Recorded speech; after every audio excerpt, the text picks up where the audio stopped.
This is True Capitalist Radio. True Capitalist Radio. I am your host, the man they call Ghost. The badass of business. Give him capitalism or give him death. That's it. Period. Broadcasting from his Skyline office studios in beautiful downtown Austin, Texas. You sound fruitier than a box of Fruit Loops, for Christ's sake. And now, he'll take it from here. Your host, the prognosticator of prognosticators, the man they call Ghost.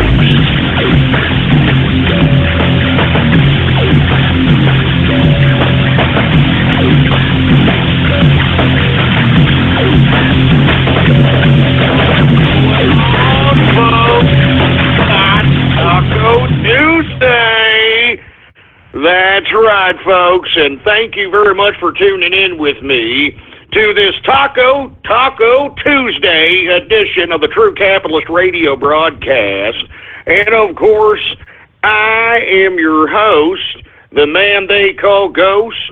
And once again, folks, I want to thank you very much for tuning in with me. This is episode number 401. Number 401 for all the folks that are keeping track of the True Capitalist Radio broadcast. And before we get into anything else, I'd like for everybody to please spread it around like wildfire and let everybody know that True Capitalist Radio is in effect and in the house.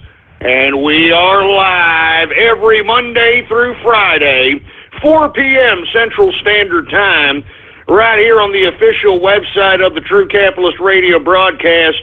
It is blogtalkradio.com/ghost. That's blogtalkradio.com/ghost. And of course, if you have not already done so, folks, please follow me on Twitter. The Twitter name to follow is PoliticsGhost. All one word, no underscores. PoliticsGhost. And of course, I'm on the Twitter alternative, folks. Gab, if you don't know what that is, go ahead and type in your web browser right now. gab.ai, and I'm also on that Twitter alternative Gab at the same address, Politics Ghost. Anyway, folks, let's go ahead and get right into it. Helter-skelter day on the markets today, and as I stated, folks, I'm not sitting here and trying to let anybody know or let anybody give anybody the idea that I believe that this is a decent market to be investing in at this point in time. And I'm going to continue to reiterate this until the crash finally comes about.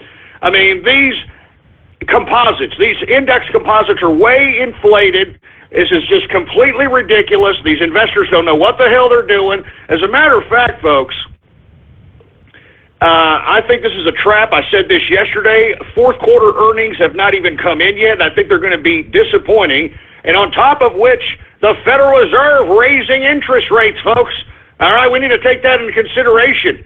And moreover, I didn't want to talk about Trump until after I went through the markets, but Trump has also been talking to a few potential Treasury secretaries who actually believe that we should abolish the Federal Reserve and potentially go back to the gold standard. So that could legitimately throw a 180 in the economy, folks, and us as investors, we're going to have to just brace for that potential, all right? And, of course, the way you brace for that potential is if Donald Trump, if he has a financial plan to bring us and the monetary system back to the gold standard, well, by God, if you're holding some gold, I mean, obviously it's going to go up. I mean, there's going to be a little bit of a value going on there, at least for the initial transition of abolishing the Federal Reserve and then going into some kind of gold standard to some capacity. All right? So once again, this is a helter-skelter market as far as I'm concerned, folks. The investors don't know what the hell they're doing. I don't blame them. I think they're all colluding, in my personal opinion, trying to lure people in with these inflated index composites, folks. This is a trap, and I'm going to continue to say it's a trap.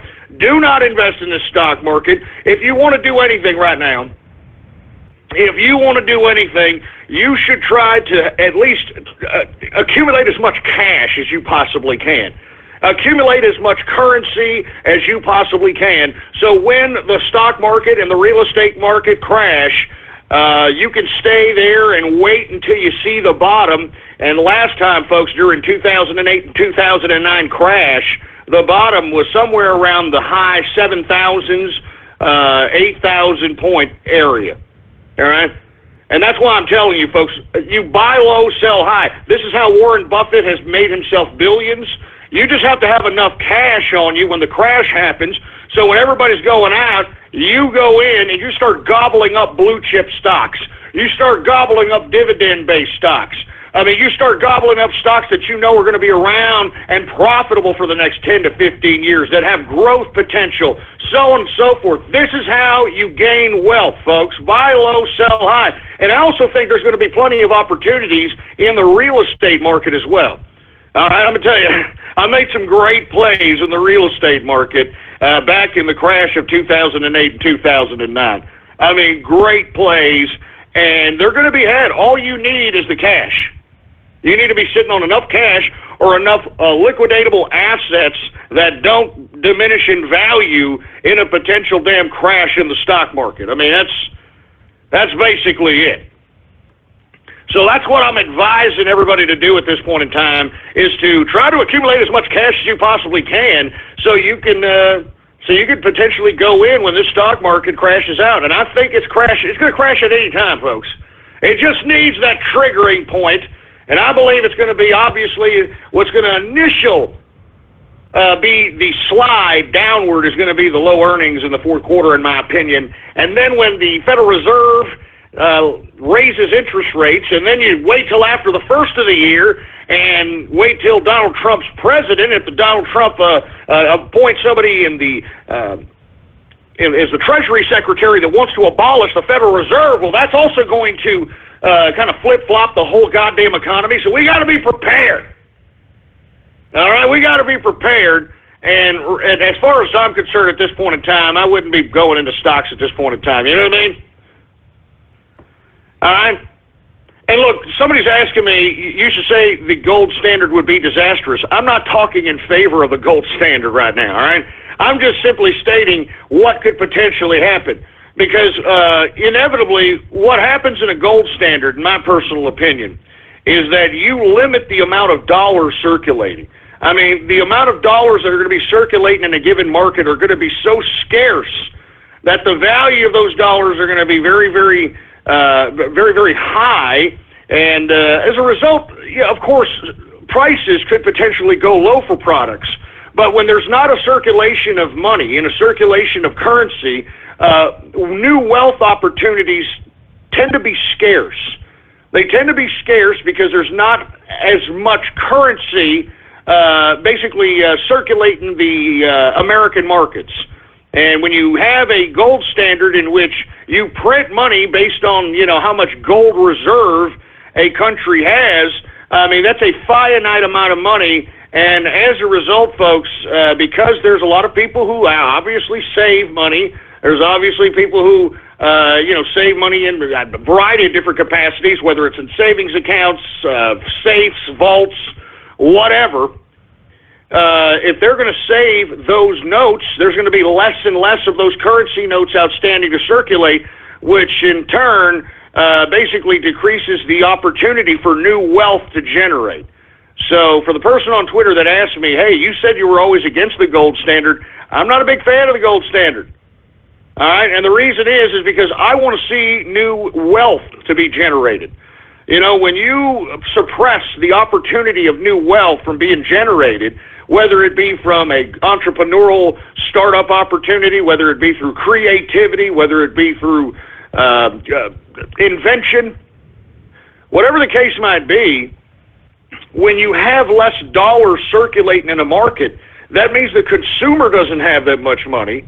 And as a result, the wealth-generating opportunities become very, very scarce.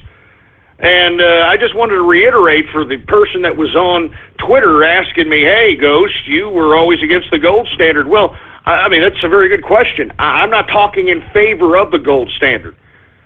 Now, the way the Federal Reserve is conducting the monetary system at this point in time is completely erratic, and it goes against the very foundation of economics.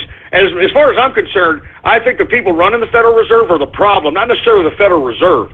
We've got a lot of Fabian socialists.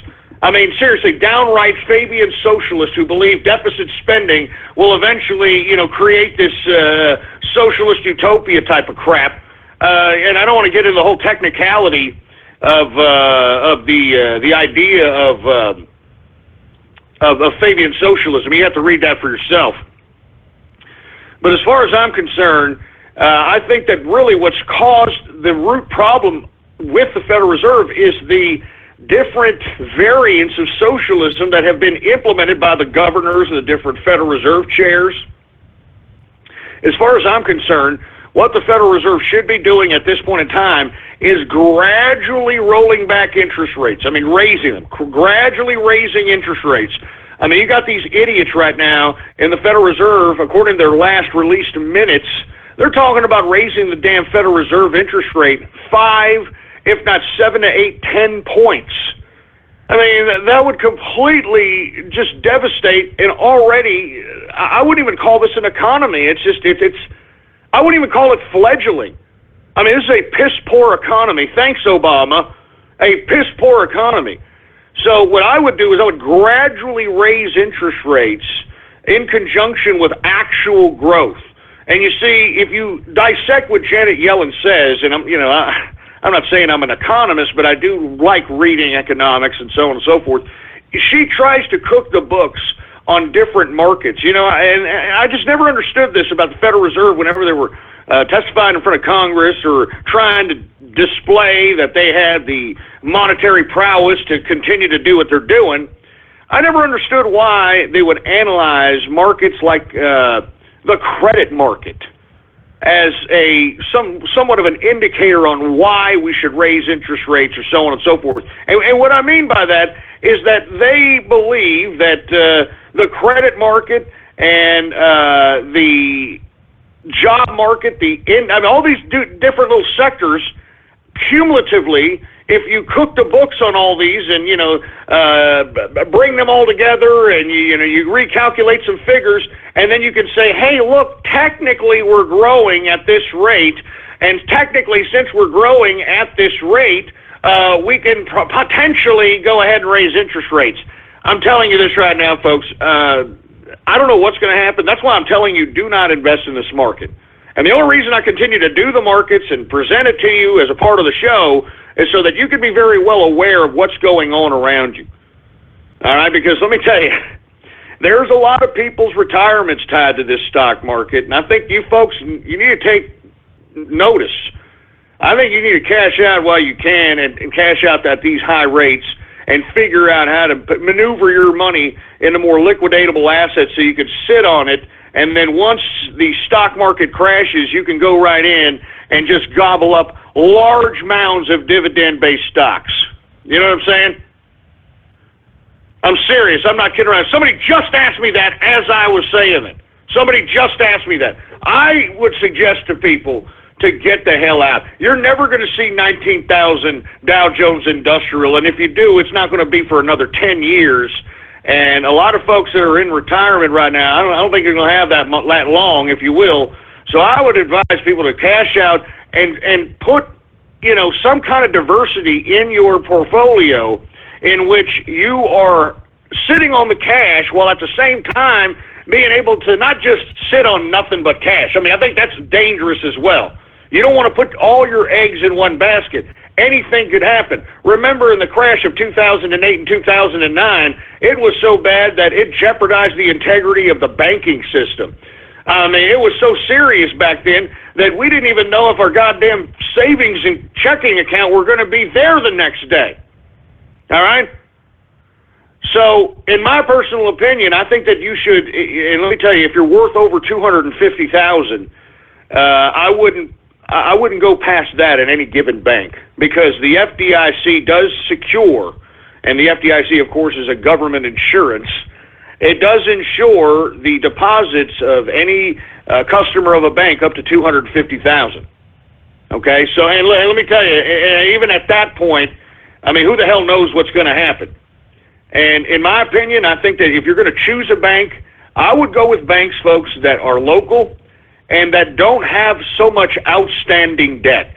You can actually request this type of information from the bank, or you can call the Federal Reserve themselves and they can disclose this information, because what you need to do is, if a crash happens, what you want is you want a mom and pop bank. You know, that literally the debts they have outstanding as a bank are pretty much in the bag. They've got agriculture people, individuals that have, secured bank accounts. And when I mean secured, they have a loan outstanding, but they could technically pay it off with the savings that they have holding in the given bank in question. So what you want is you want to have a bank with more cash reserve than it does have debt outstanding. All right? Now, people are asking me, well, what about credit unions? You got to investigate yourself about credit unions, because a lot of these credit unions, it's a nonprofit organization, a lot of these credit unions. So the people that are running this place, they don't really, there's not a financial incentive to make sure, certain things are supposed to go a certain way. So what I'm saying is you got to do some due diligence. Remember, capitalism isn't easy, all right? Capitalism isn't easy. You want to get rich, you got to prepare yourself and put yourself in the position to get rich. You got to foresee things that are going to happen in the future and prepare yourself financially to take advantage and capitalize on them. And as I stated, folks, right now, and I've been saying this ever since I came back on this broadcast, I am not holding a goddamn thing, all right? And the only thing I'm holding stocks-wise is stuff I bought like 15, 20 years ago, all right? I mean, even if it collapses, it's not going to go below the price that I got it, because, most of these blue chips that I'm holding at this point in time, they've already split or they've gotten buybacks. I'm getting high dividends. So I'm not really concerned about the holdings that I have for long term that I've had for about 15 years plus. But everything else I have liquidated. I have liquidated all my real estate except for the place I have in Austin, Texas. And let me tell you, the reason I rented out the place in Austin, Texas is because I'm anticipating that I'm going to take a loss, and not a loss per se, because, I actually have very good equity in this particular property. What I mean is that right now, if I was to sell my apartment, or it's not an apartment, it's a condo, but if I was to sell that condo in downtown Austin right now, I could make a fortune. I could literally put myself in the 99 percentile. What do you call it? The 1% amongst the 99% with the sale of this particular place. Now, the reason I don't want to do that is because I personally believe with the growth of Austin, Texas, that particular piece of real estate, which I purchased, folks, back in like 2009. All right, when literally, let me tell you how I had. And this is another thing. Just because you have the opportunity to do it, you have to have the cash to buy it. And in the case in point with my place in Austin, they had an over-influx of condominiums and all kinds of places all over Texas that were vacant. Austin, they were all vacant, all downtown. I remember the city was shaking in their boots, for Christ's sake. But I looked at it and said, man, this is a beautiful skyline. Who the hell's not going to come down here? This is I loved Austin, Texas. Pre-2008, it was a beautiful town. You could walk the streets, and the worst that could happen to you at night when you're walking home or, you're walking, to wherever the hell you're going at downtown Austin, is some homeless person will come up to you and say, hey, you got $1? Or something of that capacity. Now it's a jungle, all right? I thought San Hambonio was going to be a little different, man. This is even worse. This is just... when these liberals take over these cities, it's not inaccurate when they say that once liberals take over the political system of a municipality, that city goes to hell. That city goes to hell. Anyway, back to the condominium in Austin. I purchased this, and I had to put, folks, let me tell you, I had to put 50% of that damn condo down. Now, I know that sounds like a lot based upon the value of all the real estate that's downtown Austin at this point in time, but believe it or not, there was so much, all right, so much property at the time that, man, freaking everybody that were investors in these particular high-rises were taking anything. And if you were, because technically, if you could put 50% down, even if the banks are kind of not really lending money per se, they'll lend if you're putting 50% down on the damn property. You understand? And the reason is because if I don't come through with the rest of the 50%, which I'm almost done with, mind you, but if I don't come up with the rest of the 50%, they can just snag that damn piece of property at 50% of the bought value that I purchased on the market. I created the new price point in that market, so they technically get it. If I don't pay my mortgage, they technically get it at 50% less of the actual value on top of all the damn interest that I pay on the damn mortgage itself. Now, right now, folks, the freaking market in Austin, Texas, to buy anything, you can't touch anything. I'm talking, man, even if you got like a freaking 700 square foot, I don't even know, I guess an apartment, I guess a one bedroom, I don't know. Well, you got a 700 square footer, man. You know that these sons of bitches are running for like $600,000 for a 700 square foot joint downtown Austin, Texas. I mean, give me a break. Now, people are going to ask me, well, Ghost, why don't you sell your place? I don't want to sell this place. I like this place. I mean, the place in Austin, Texas, I mean, I couldn't have dreamed of a better locale. Everything's within walking distance. I mean, 6th Street is literally down the street. I mean, everything. I mean, it's beautiful. You don't even need a car, man. I mean, you just got the city right outside your door. I love that joint. All right? So what I did is I'm anticipating that when the crash happens, I'm going to take a dramatic loss in whatever potential value that I could be gaining if I was to sell that condo right now. So instead of taking that loss because I'm in love with the property, which is something you should never do, you should never be in love with the property, but you see, even though I'm breaking that rule, I'm anticipating how to gain the revenue that I could potentially lose because the market potentially will go down and crash. So what I did is I put it up for lease, all right? It's my place, so I'm leasing it out, okay? I'm the landlord, so on and so forth. As a matter of fact, I leased it out furnished, which, you know, I have some pretty badass, I don't want to get into my furnishing repertoire, but it looks pretty badass, to say the least, all right?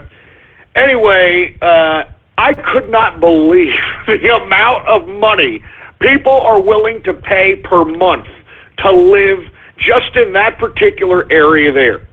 So I got a 6-month commitment from somebody that literally is paying, I don't even want to tell you how much they're paying because you're going to be like, are you kidding me? No, I'm not kidding you, all right?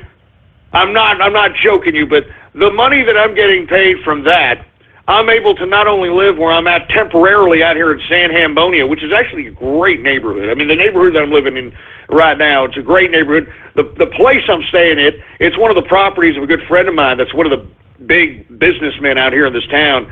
And he was kind enough to, you know, go ahead and let me kind of hang out here. And, you know, of course, I'm paying him.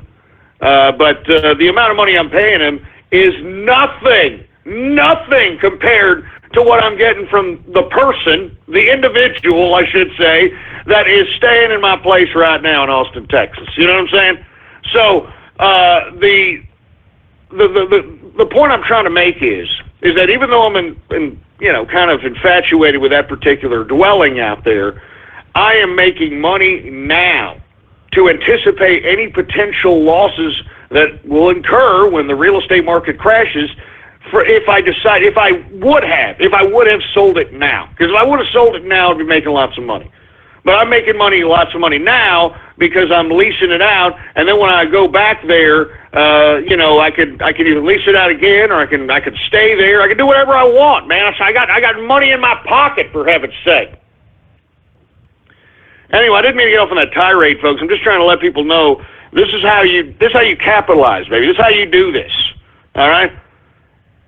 And the reason I went on that tirade was because I was letting everybody know I'm sitting on cash right now. It's the only property that I have. And right now what I'm doing is I'm waiting.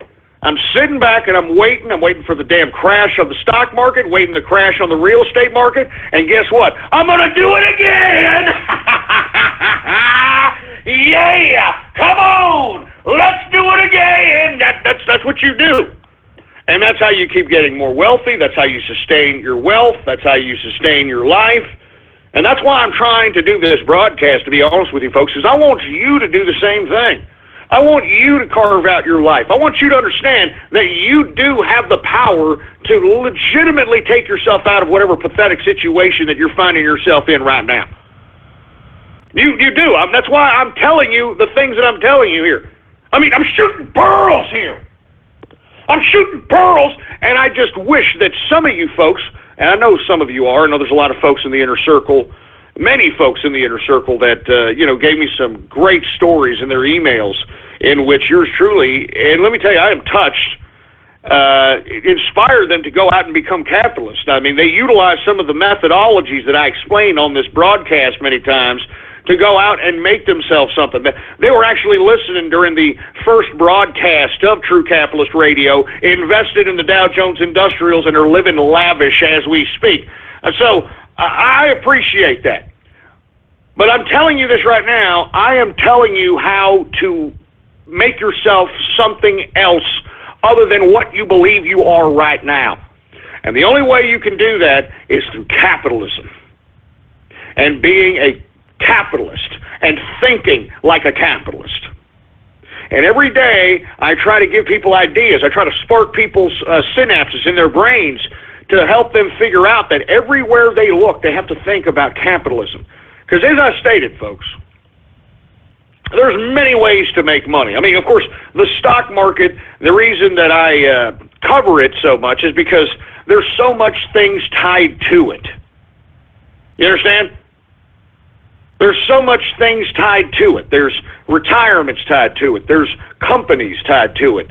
Of course, there's the idiots on Wall Street. Why can't you have a piece of that money? Of course you can. You just got to partake in it. You got to understand it. You got to learn about it. I mean, if you're a creative person, you can create things.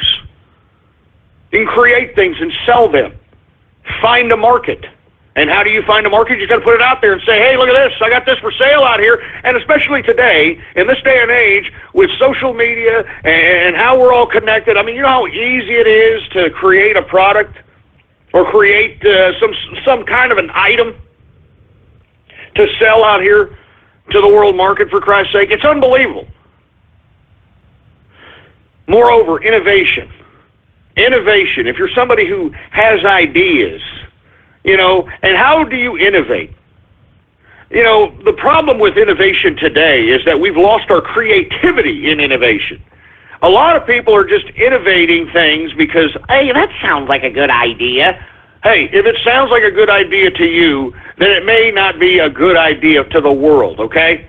What you want to do as an inventor is you want to spot a need within a general market.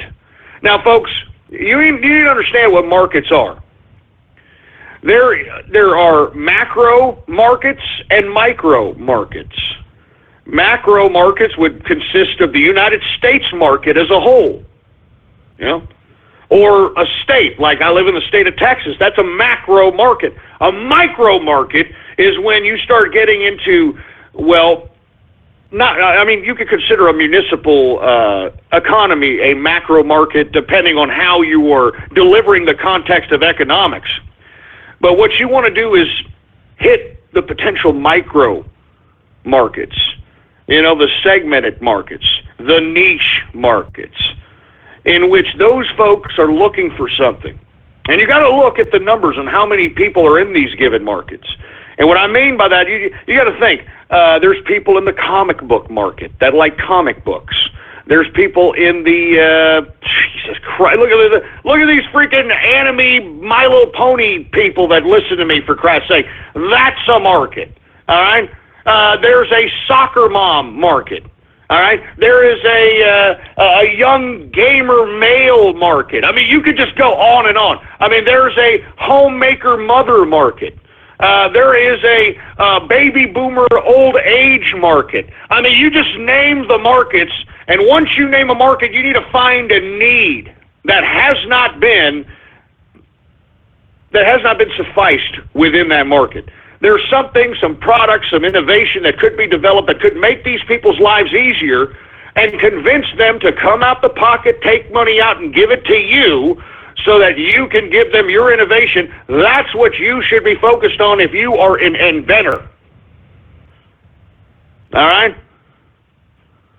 So that's why I'm telling everybody right now that if you want to make some capital, all right?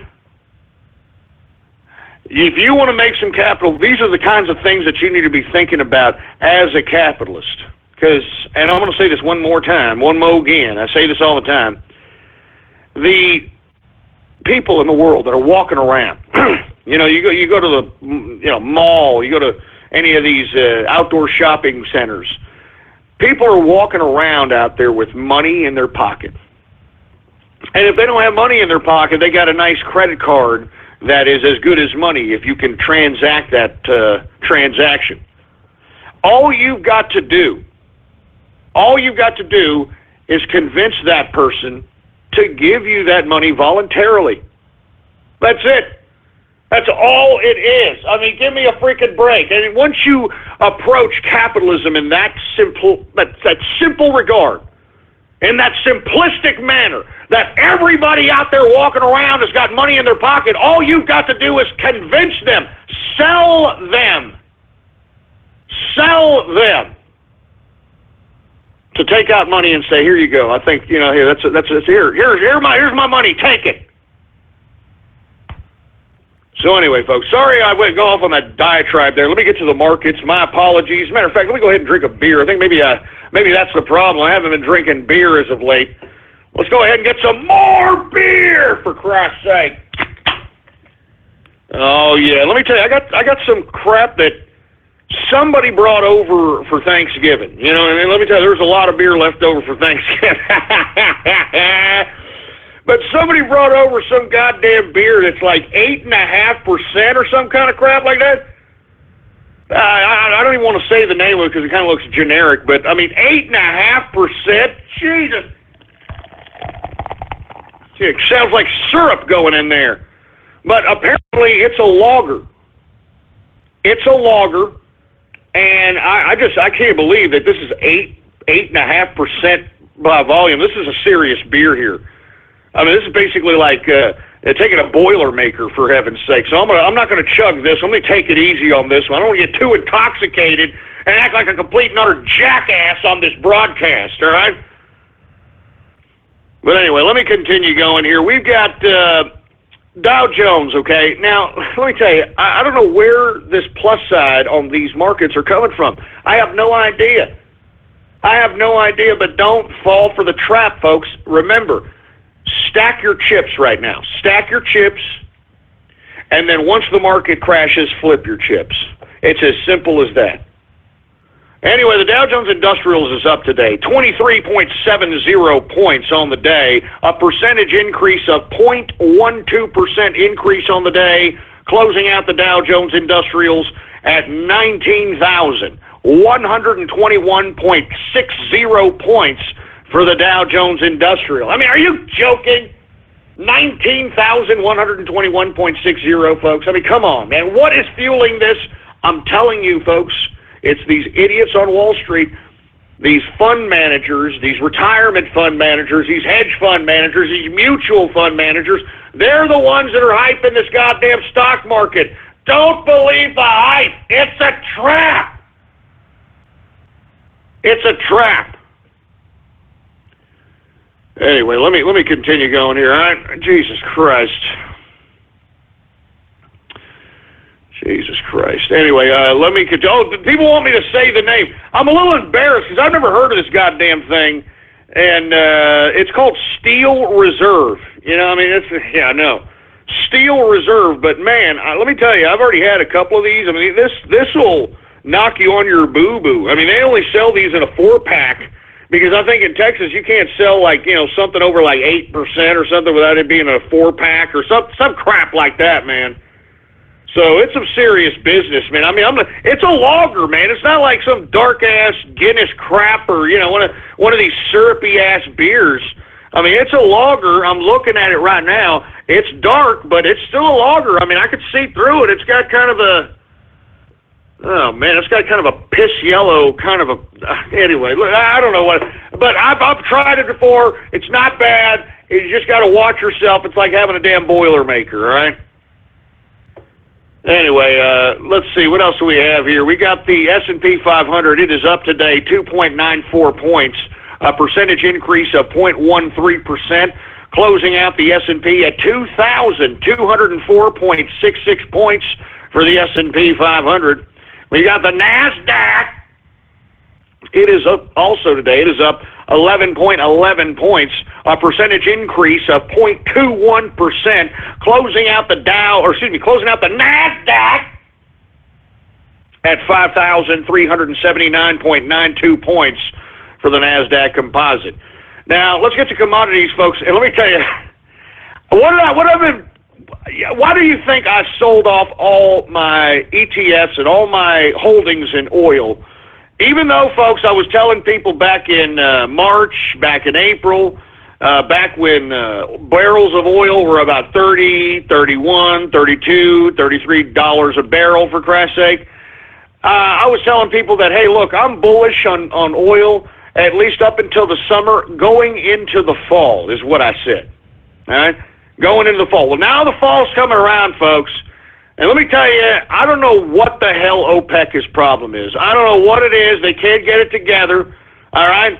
And meanwhile, while they're bickering and bitching and moaning at each other, all right, while they're pissing and moaning at each other out here, I mean, they're not able to come up with a deal, and the damn oil markets are collapsing. And meanwhile, while they're pissing and moaning, America is finding their own oil deposits that are legitimately almost the same size as those in the Middle East. I mean, the one they found out here in Texas is unbelievable. I mean, it is unbelievable. I mean, an estimated, $900 billion worth. And that's an estimation. $900 billion worth of goddamn oil in that son of a bitch. I mean, good God. Anyway, people are asking me, what does it look like? You know, what does the beer look like? Jesus Christ. Here's what the beer looked like. Somebody tweeted at me the photo. Here's what it looks like, all right? And I'll take a drink of it here in a second, but goddamn, man, give me a second here. Trying to get through the markets, and yet people are worried about what kind of freaking beer I'm drinking, for heaven's sake. You know what I mean? Anyway, anyway, we're getting back to OPEC here.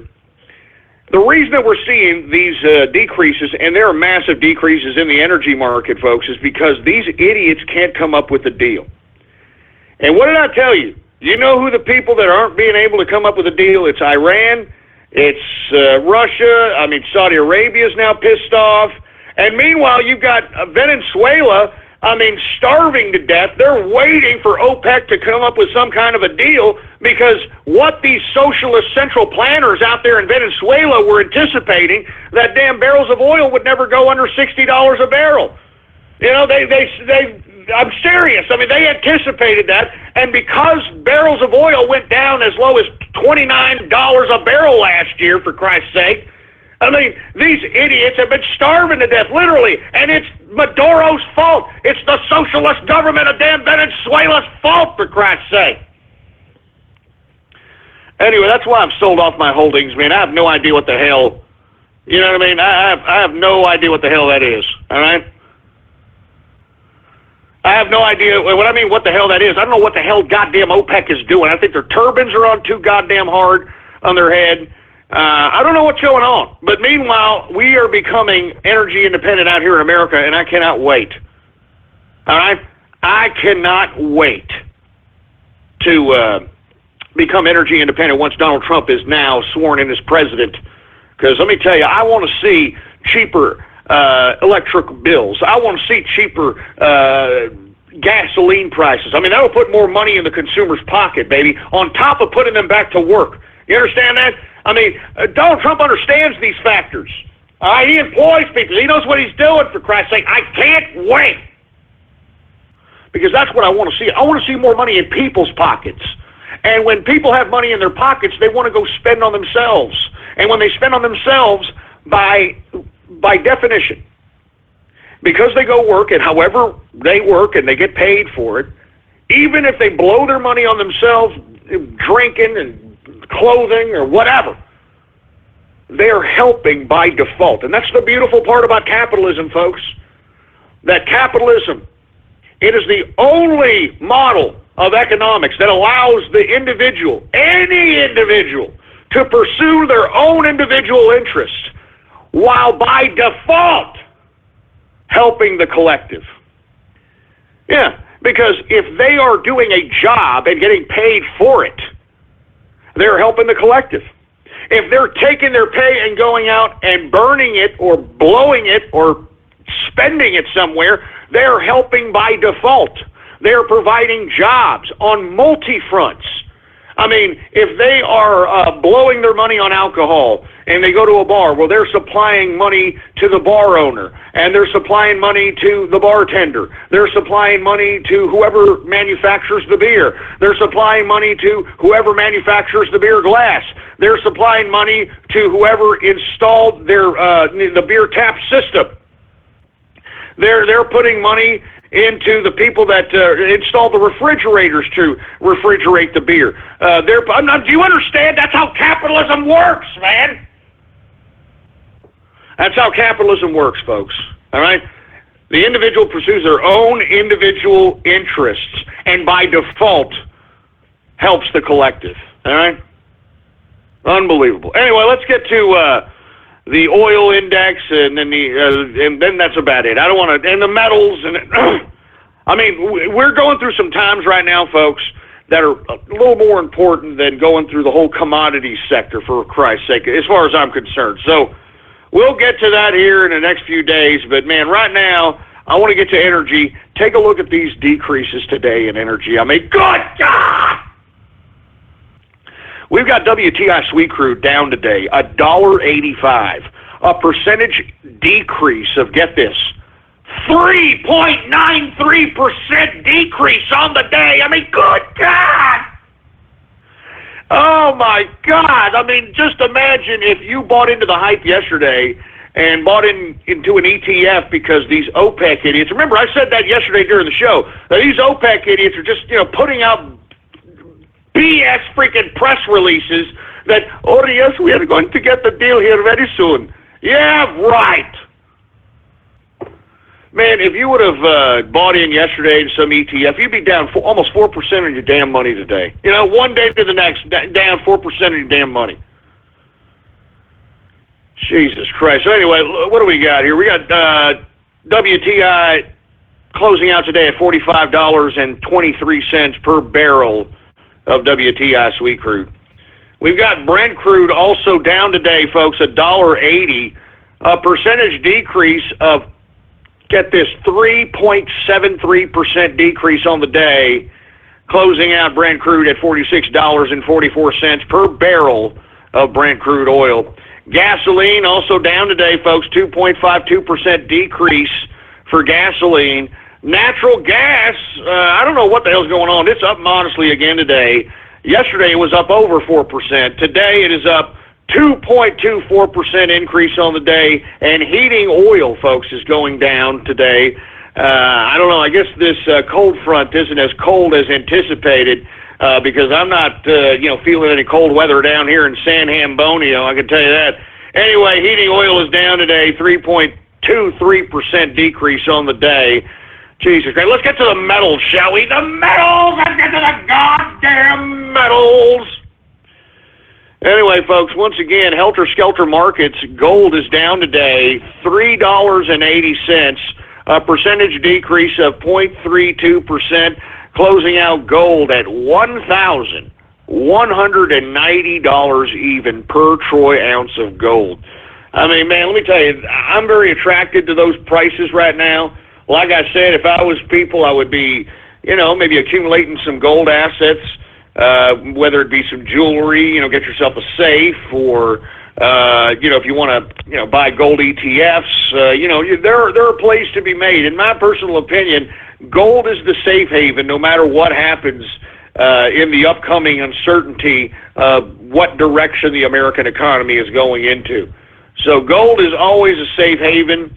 Prior to 2009, I used to make gold about 10% of my portfolio because I never thought that we would have gloom and doom days like, the 2008, 2009 crash. You know what I mean? So all I'm simply stating is this, all right? Gold is a safe haven. Silver is a safe haven. And regardless of what happens, whether the Federal Reserve raises interest rates or whatever happens, gold is a safe haven. And I would advise people that at this point in time to make it at least 15+% of your portfolio just in case. All right? Now, as I stated, you don't ever want to put all your eggs in one basket. But let's just say Donald Trump does want to get rid of the Federal Reserve and go back to the gold standard. You don't think that's going to drive up the cost of gold? Let's just say we got bad earnings coming in from the fourth quarter. You don't think that the investors are going to be running for gold? Let's just say, Federal Reserve, raises the interest rates about 5 to 10 points. Now, in that instance, folks, the gold price and silver price may go down, and it may be a flash dip. But it'll go back up based on the fact that the economy is crap, and great. You've got 10% interest rates to ring in some of the fiat currency, but you have no economy going on to generate any new wealth. And because of that, we're going to have a stagnant economy, and gold and silver, once again, very, very good pillars to lean on and safety. So anyway, let me get to silver here, folks. Silver is unchanged today. It did not move one bit. It is priced today at $16.68 per troy ounce of silver. Copper is down today 2.45%. 2.45% decrease on the day for copper, and platinum is down today 0.69%. And that, my friends, is the markets for your ass. And once again, we'll get to the agriculture stuff later on in the week. We've just got too much news coming in, folks, that we got to discuss. And that's why we're cutting the market short as of late, because, there's just too much news, man. If it isn't Trump and freaking recounts, international news, all kinds of stuff. So anyway, since we're already here at this part of the broadcast, let's go ahead and get to some Twitter shout-outs out here. And for you folks that are unaware, all you got to do is go to my Twitter account right now at PoliticsGhost, all one word, no underscores, PoliticsGhost, and retweet the tweet that states True Capitalist Radio Live. Retweet the tweet that states True Capitalist Radio Live, and I will give you a shout-out live right here on the broadcast right here and now. Hey, engineer, do we got any Twitter shout-outs to be had there, engineer?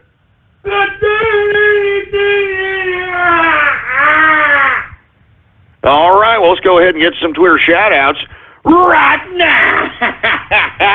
And once again, retweet the tweet that states True Capitalist Radio Live for a damn shout-out right here on the broadcast. Anyway, what's going on to Sergeant Yoda right off the bat? We got the Shrub Whisperer. We've got Twilly Atkins. We got Deport Ghost 2007. Yeah, shut up, you idiot, all right? Ain't nobody going to deport me, baby. I'm from Texas. You understand that? I'm from Texas, boy. I'm related to the Texas Martyrs. All right, so for you idiots to sit over here and make such a suggestion, you don't know what the hell you're talking about, all right? Anyway, we've got, what is this, Oku, what's going on? We got Brony Drumming, Annan the Wizard, Mostly Hamless, what the hell does that mean? Castro Cosplay, shut up, you moron. We got Mark Montag in the place, what's going on? Feral Capitalist, how you doing, man? Good to see you. We got Vet of Xmas Wars. What's going on, man? We got somebody named Big Black Stallion. Jesus Christ. Columbia Wreck Lords. We've got Liberty Capitalist in the place. Exara Hawks in the house. Green Leader in the place. What's going on? Let's see. Who else do we have going on here? Once again, you want a Twitter shout-out, retweet the first tweet on board. Oh, excuse me. Retweet the tweet that states True Capitalist Radio Live. And if you retweet that tweet, I'll give you a Twitter shout-out live right here on the broadcast. Who else do we got here? We got AL Game Freak. We got Edgar Raines in the house. Orgy Toru. What's going on to OG Toru? We've got Cuck Lives Matter. What's going on, Cuck? We've got Green Bio in the house. I'm not saying these disgusting names. What's going on to Veteran Capitalist? How you doing, man? We got the 727 caller. We've got remover of kebab in the place. What's going on? We've got, I'm not saying that disgusting name for Christ's sake. Wife gets 0% on sale. Come on, man. Come on! I mean, let me explain something to you, all right? Now, let me explain something to you now. For you folks that are unaware, you know, the fans, for some reason, I don't know what the hell it's about. I mean, I've been a little uneasy about this ever since I put my wife's autograph for sale, Mrs. Ghost. But for some reason, the fans wanted it. I mean, the two reasons this bothers me. I mean, the first reason, obviously, is I'm not necessarily keen on these goddamn troll terrorists and cyber vermin sicko perverts having something that my wife signed, for Christ's sake, man, all right? I'm serious. I'm not keen on that. I think that these people are sick, twisted perverts, and I think they may be doing something nefarious with the son of a bitch, all right? But secondly, folks, I was a little apprehensive that these people out here may potentially buy enough of these to make me look stupid on my show. I think that the latter I don't have to worry about anymore, so I'm okay with that. I'm okay. I don't think that Mrs. Ghost is going to outsell me. Thank God, because I sure as hell didn't want to put out any goddamn pony merchandise, all right? And it just goes to show you the power of the pony. It ain't crap, right? And let me tell you, for you folks that are unaware, I made a deal with folk that if by some chance my wife's autograph sold more than mine, you know, I was going to go ahead and, you know, make some pony merch for the My Little Pony listeners. But, of course, that is going to happen. And I also said that the engineer would host an entire show. But, you know, and let me tell you, the engineer, he doesn't like that. I mean, his eyes just went bug-eyed right now. Look at the engineer. What's your problem, engineer? You don't want to host the show? I think you'll do just fine, engineer. All right, but you don't worry about it. Don't fret yourself for crap. These people ain't going to buy it. They're not buying it. I mean, let me tell you, look. For you folks that are unaware, go to ghost.market right now on your web browser. Ghost.market. I'm looking. Well, I mean, they've almost bought 50 now. Now you people are getting me a little apprehensive here. But let me tell you, I'm confident. I mean, what am I talking about? I'm confident, man. Freaking engineer ain't gonna host no show, and I ain't gonna sell no goddamn pony merch. I ain't gonna sell no goddamn brony clopping pony merch, for Christ's sake, damn it. I don't know, it was Jimmy 2 times there for a second. I don't know what the hell that was about. Anyway, let's continue on with the freaking Twitter shout-outs. We've got Scott C. Maga. What's going on, man? We got, I'm not saying that disgusting name. We got Canuck Capitalist in the house. What's going on? I'm gonna take a couple more of these because I can already see what y'all are doing, man. I can already see what y'all are doing, you son of a bitch. Anyway, we've got OSU Car and Knife Show, you asshole. OSU Car and Knife Show. Man, stupid, sick-ass, twisted trolls out here. You're sick, man. I'm telling you, you goddamn trolls are sick, twisted pricks. I mean, you never cease to amaze me how sick you can be, man. You understand that? You can never understand how sick you people can be. It's sick. You're sick.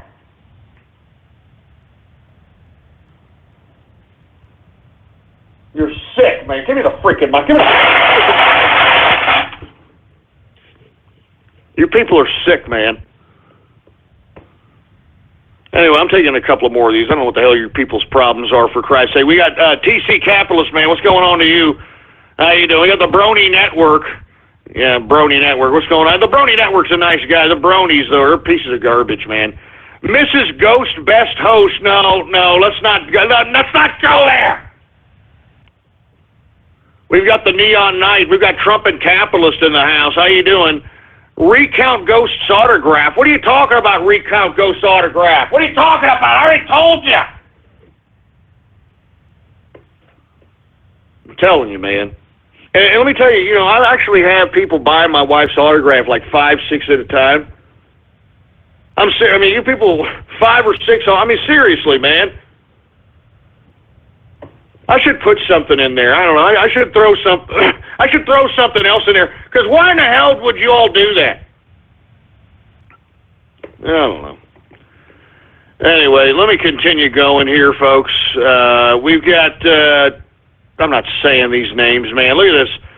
I know what you people are doing. You people are going to make fun of that. The poor Brazilian soccer team that all died in that plane crash, for Christ's sake. I can already see what's going on here. And I'm not going to do it. I'm not even going to let you do it. I'm not going to let you do it. And we got Epic Voice Brony. Look at this. Brazil barbecue. You see, look at this. Look at this crap. Look at this. And we got wildfires in Tennessee. Look at this. Tennessee Fried Chicken is a freaking name, for Christ. I mean, Jesus Christ, man. Grow up! And look, right below that one, Bowling for Buckeyes. Bowling for Buckeyes! Oh, I'm only going to take a couple more of these, man, because I'm telling you, you guys are getting sicker and sicker, man. What's going on to Supa? How you doing? We've got Tyson Rocket, for Christ's sake. We've got, I'm not saying that disgusting name. You people are disgusting, man.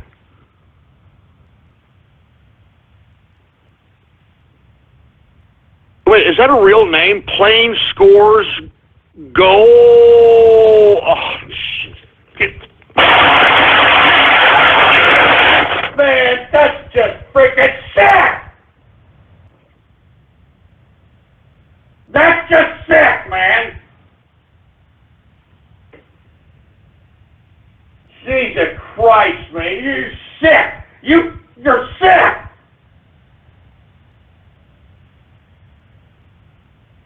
Oh, my God, man. I'm just... Give me the freaking mic. Give me the mic. Jesus Christ, man. Oh, my God, man. I mean, these guys are... I don't know what to say about the depths of your freaking depravity, you troll terrorists. I just don't know what the hell to say about the depths of your depravity. I really don't. I really don't know what to say, man. And then they wonder why the internet is... I don't know, folks. I'm only going to take a couple more of these because I already know where this is headed, for Christ's sake, and I really don't like it. I really don't like it whatsoever, for Christ's sake. Boys' pants are low at Comet Pizza. You son of a...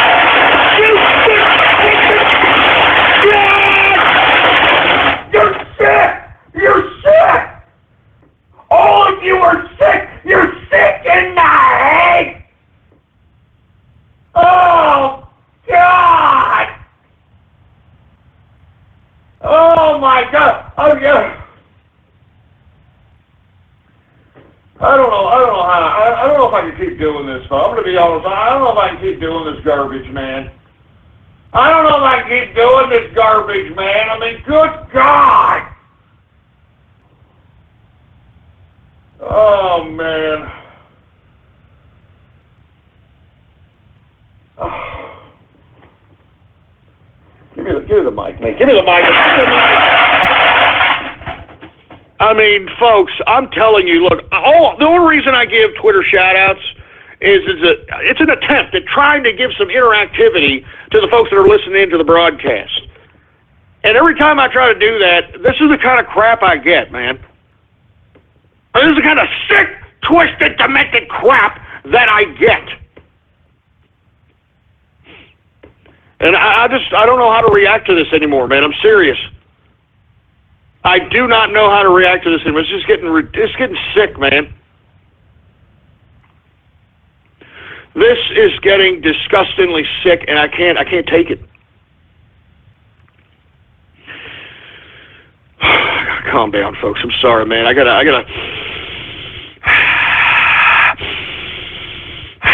All right, I gotta calm down here. All right.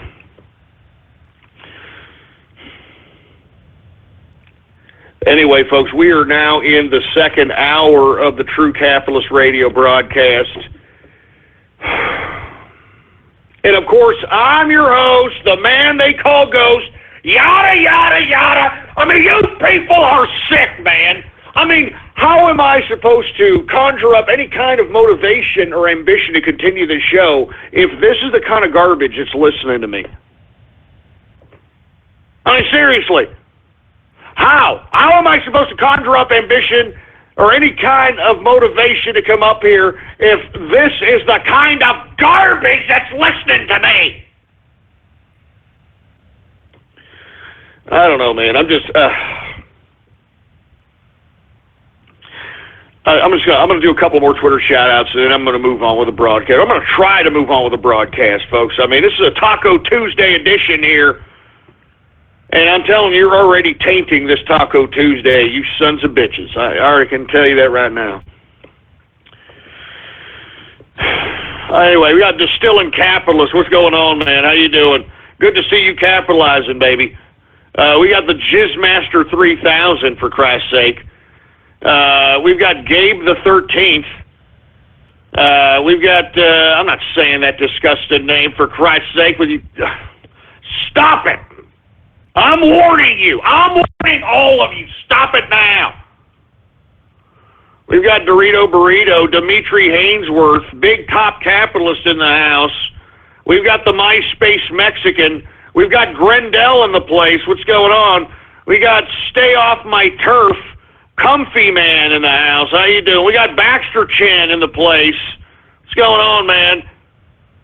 Who else do we have going on? I'm not going to say these disgusting names. We've got Angry Manju. We've got Waste of Life Ghost. Oh, yeah. You come over here to San Hambonio and say that, and see if I don't give you a knuckle sandwich that you'll never be able to chew again. Anyway, we got Templeton Cosplay. Jesus Christ, man. We've got, what the hell does that say? I want Tyrone's autograph. No, we're not going there. All right? I mean, let me tell you, you internet people are really sick. You know that? You internet people, I'm serious, man. You got a lot of problems.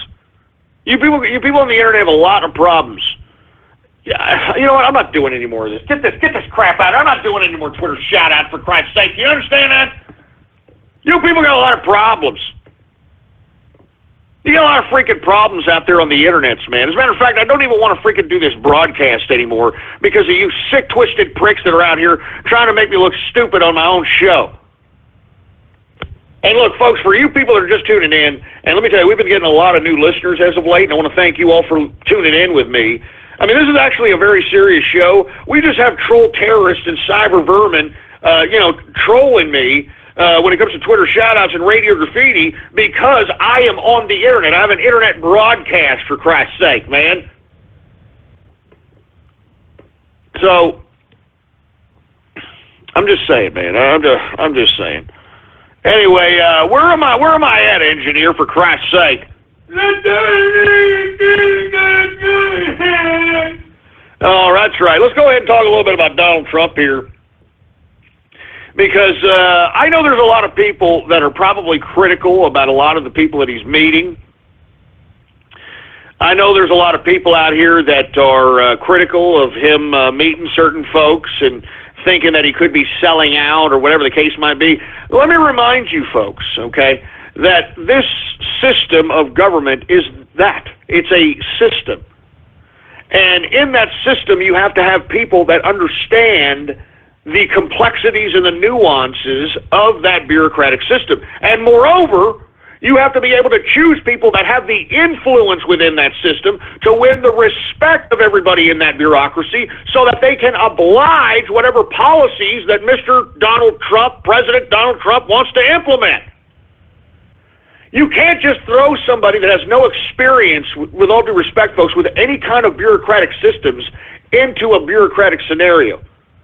And moreover, you can't just throw somebody in a bureaucratic system that is supposed to be the head or the cabinet member of that system and be able to just garner respect out of a bunch of bureaucrats that have been in that system 30, 40, 50 years. Okay?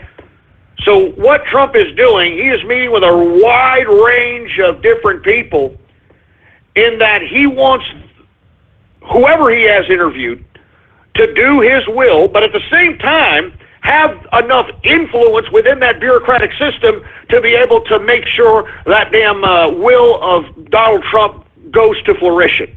And that there is no cogs in these systems that are going to cause problems within the government. And you see, that's a very complicated process, folks. Very complicated process, because this is the American government we're talking about. There is a lot of bureaucrats that are in this government, for Christ's sake. All right? So I'm telling you. Now, Capitalist Army member, Inner Circle member Tom Kowinski, sorry I mispronounced your name, man. He just informed me here that Munchin, Goldman Sachs for Treasury, and Ross with Rothschild Investment for Commerce. And he just informed me that you're right. This is who actually runs the world, and I've told everybody this. I know people don't want to necessarily talk about who really runs the world. I think people need to realize that Goldman Sachs has a humongous influence on the entire world. It was Goldman Sachs, folks, that literally directs a lot of the foreign policies that you see here based upon the economics of given markets. And let me explain why Muammar Gaddafi was really taken out. Muammar Gaddafi wanted to create his own currency called the gold dinar, in which the actual currency would have actual bits of gold. All right? Actual bits of gold in the actual currency, so the actual note itself will be worth its weight in gold, excuse me. And you think that the owners of the petrodollar were going to have that? Absolutely not. So he had to be eliminated, and that's exactly what happened. And no more gold dinar. And as a matter of fact, Muammar Gaddafi was so influential in this potential gold dinar potential project that he actually had Arab League OPEC members.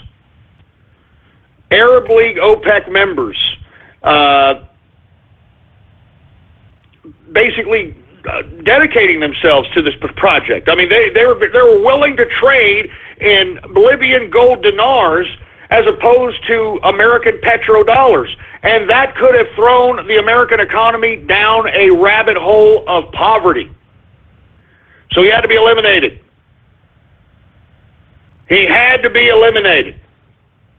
And what I find ironic is that all these supposed socialists out here that try to claim that, oh, well, socialism works, it's just not applied appropriately. It's not applied the right way.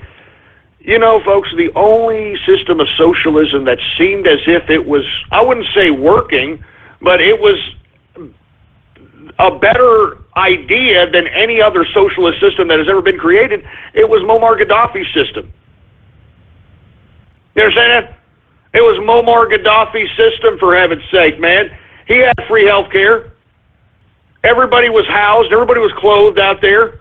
Moreover, folks, this man also sold oil in the world market and gave the residuals to the people. So the people would all receive a check in the mail from Gaddafi whenever the states sold oil in the world market, for Christ's sake. I mean, he was a socialist, and yet what did you have? You had Hillary Rodham Clinton, you got Barack Obama, these people that are claiming to be leftist socialists that literally directed the foreign policy, at least on face value. They directed the foreign policy that toppled Muammar Gaddafi and his reign. And now it's it's a war zone. It's a literal war zone out there. It's living hell.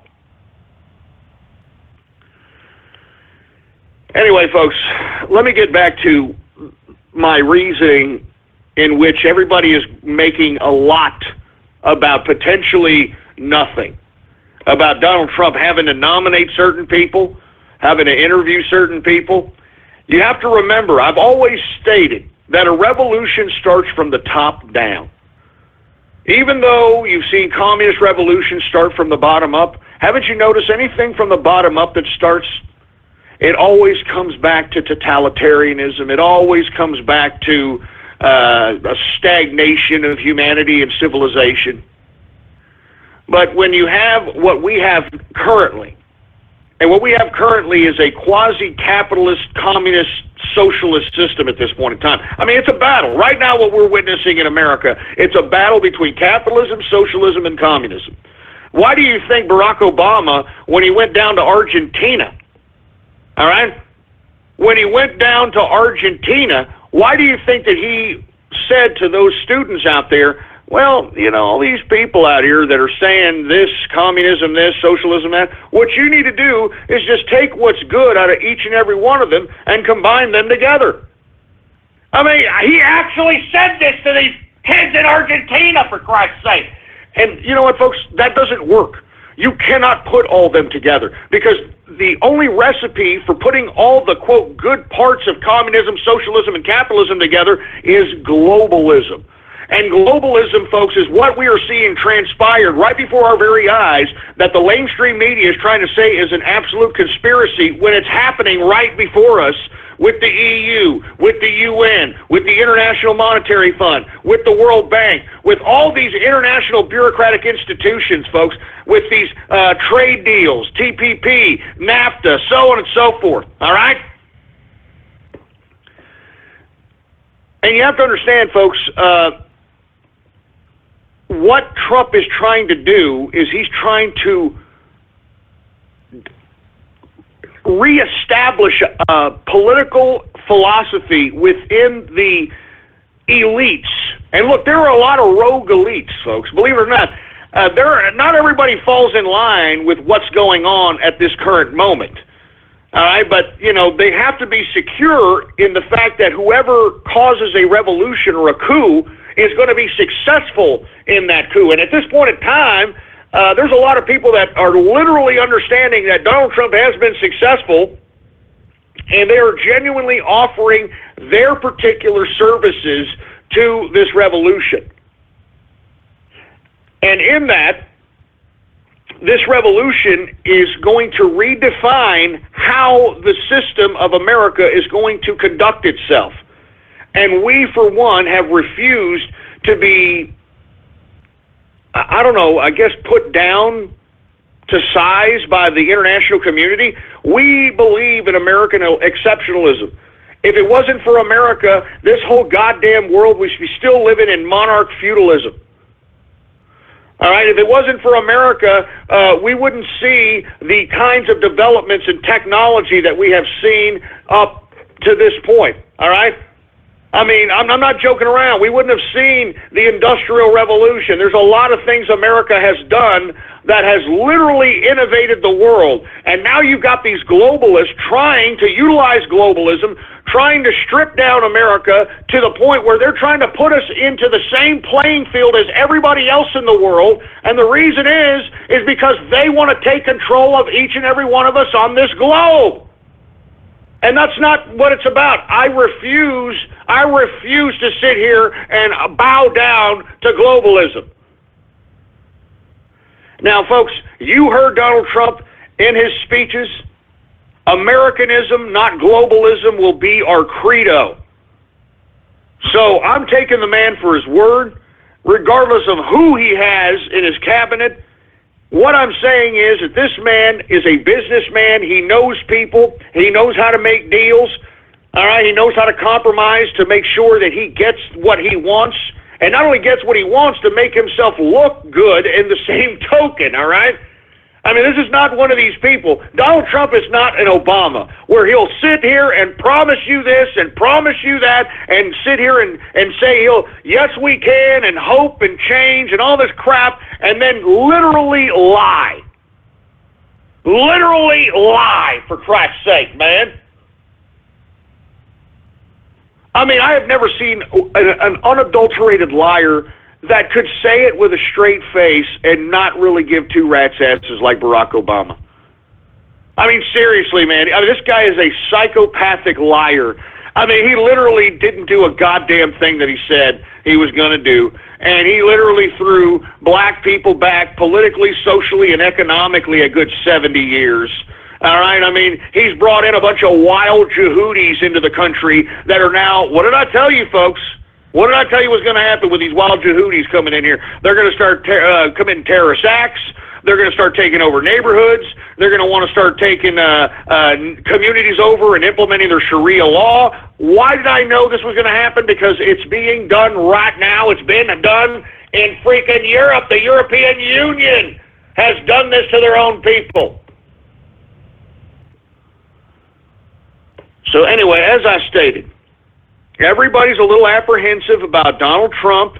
Everybody thought that when Donald Trump took power, he was just going to go and just throw in a bunch of rogue people into the cabinet. You can't do that, because the people that are within the bureaucracy in which he nominates certain folks, they're not going to respect their boss.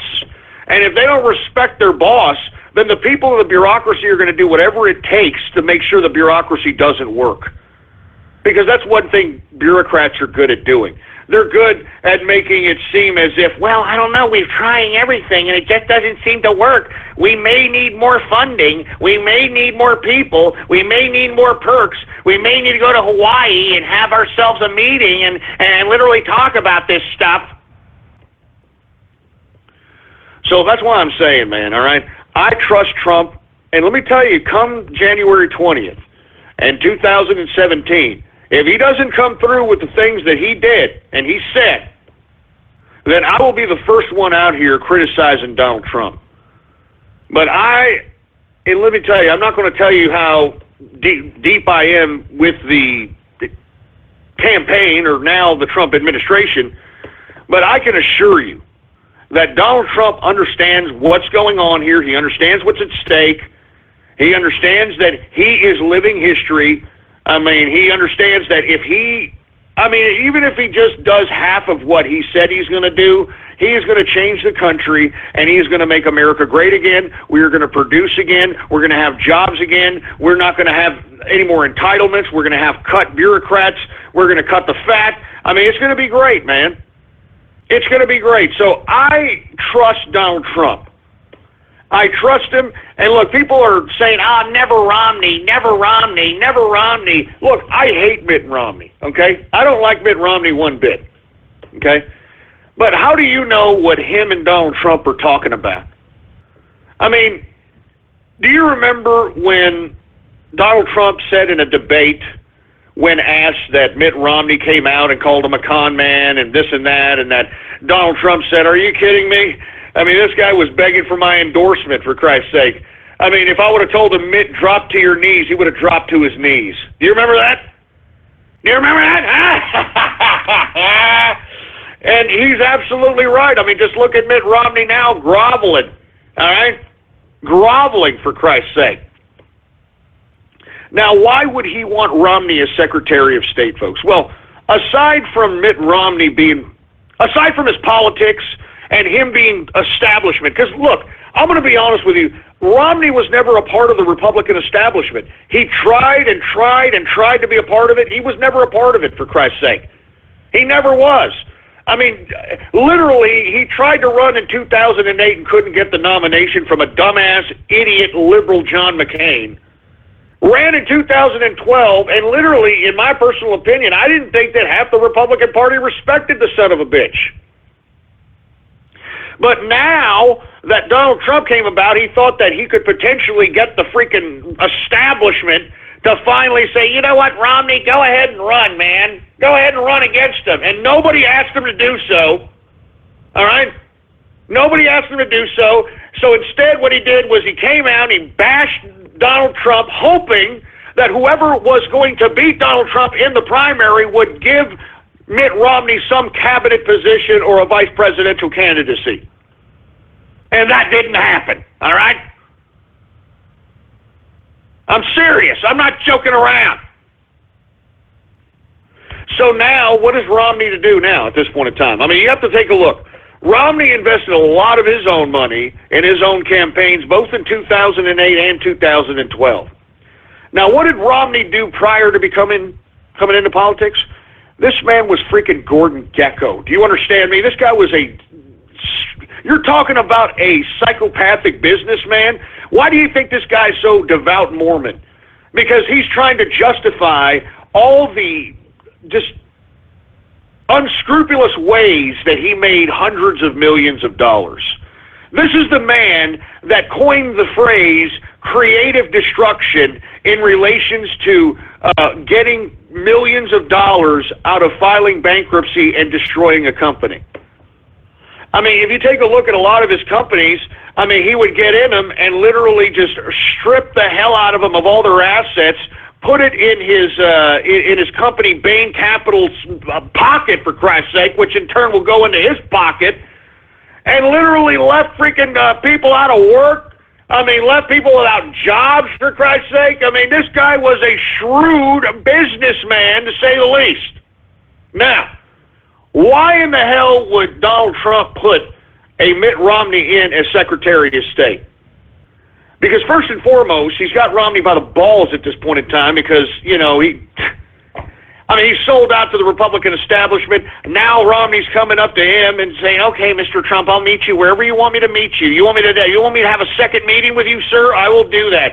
And let me tell you, I've got it from good faith that if Mitt Romney is nominated for anything, because I don't think it's just Secretary of State that he's after, I think that there's going to be a couple of positions that he could potentially be nominated to.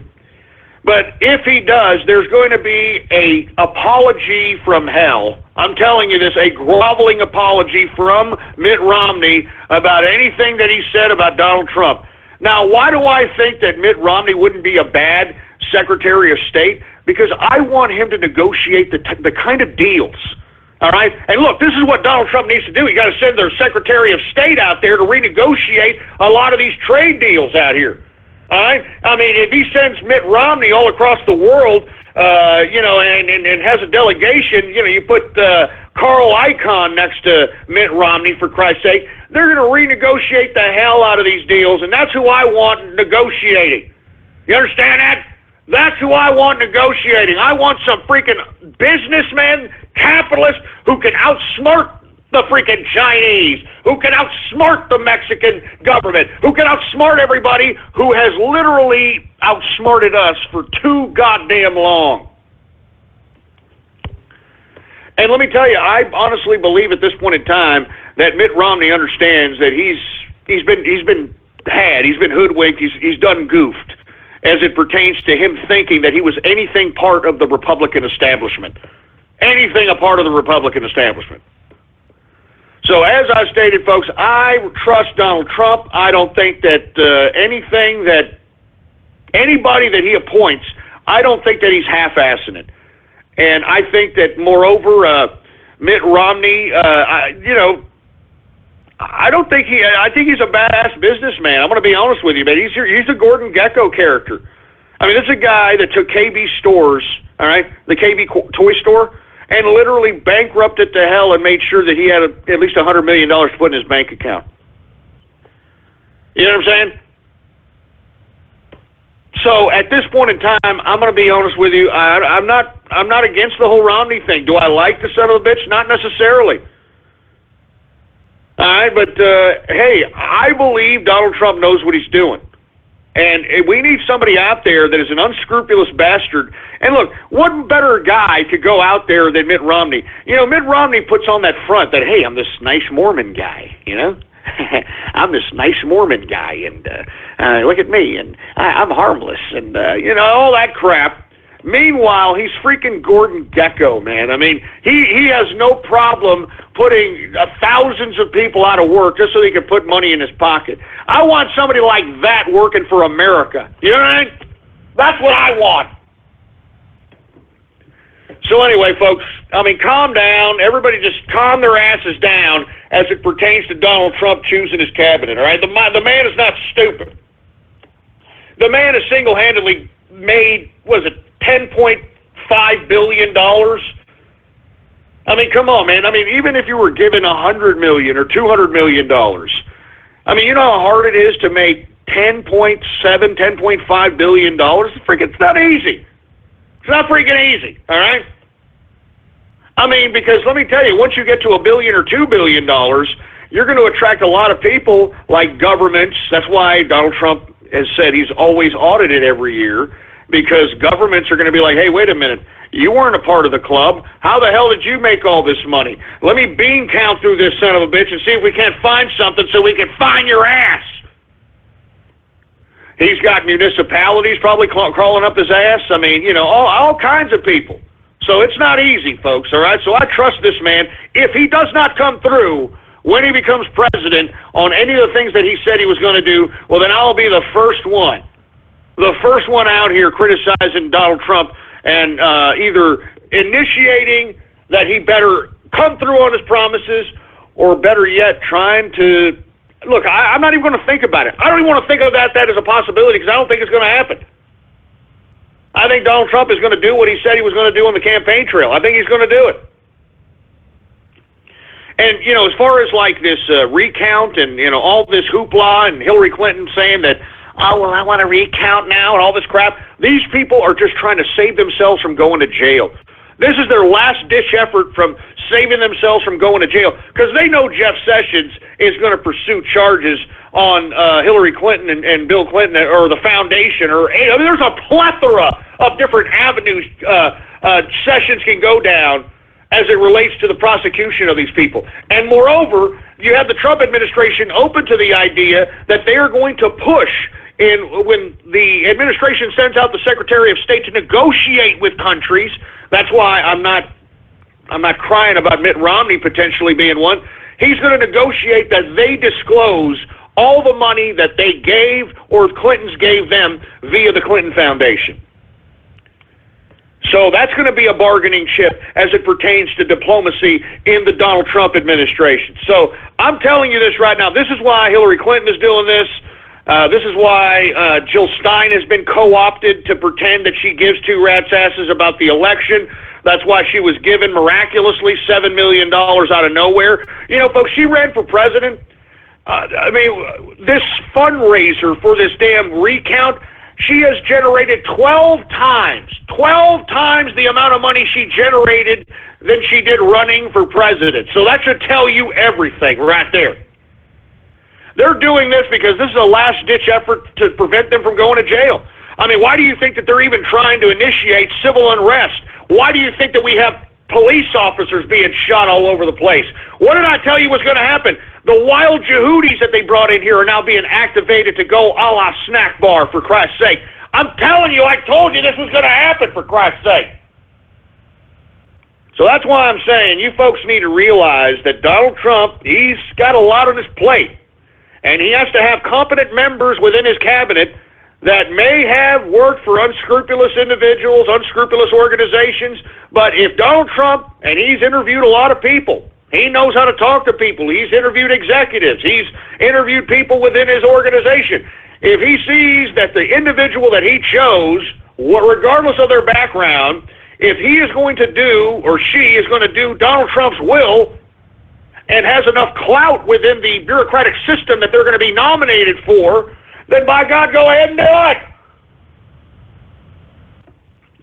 Go ahead and do it. And moreover, folks, did you hear about this tweet that Donald Trump posted? I think I retweeted it, and I said, damn right. Let me go ahead and go back on the Twitter account. Hey, can you put up the Twitter of Donald Trump engineer that he said about the flag today? Anyway, Donald Trump made a tweet today about flag burning. And he said, and I quote, "Nobody should be allowed to burn the American flag. If they do, there must be consequences, perhaps loss of citizenship or a year in jail." And you know, folks, I have to completely agree with this one, all right? I mean, I'm serious. I'm serious, man. Go try to burn a Mexican flag in Mexico, okay? Go try to burn a Chinese flag in China. Go try to burn any flag. As a matter of fact, better yet, I challenge you liberals this.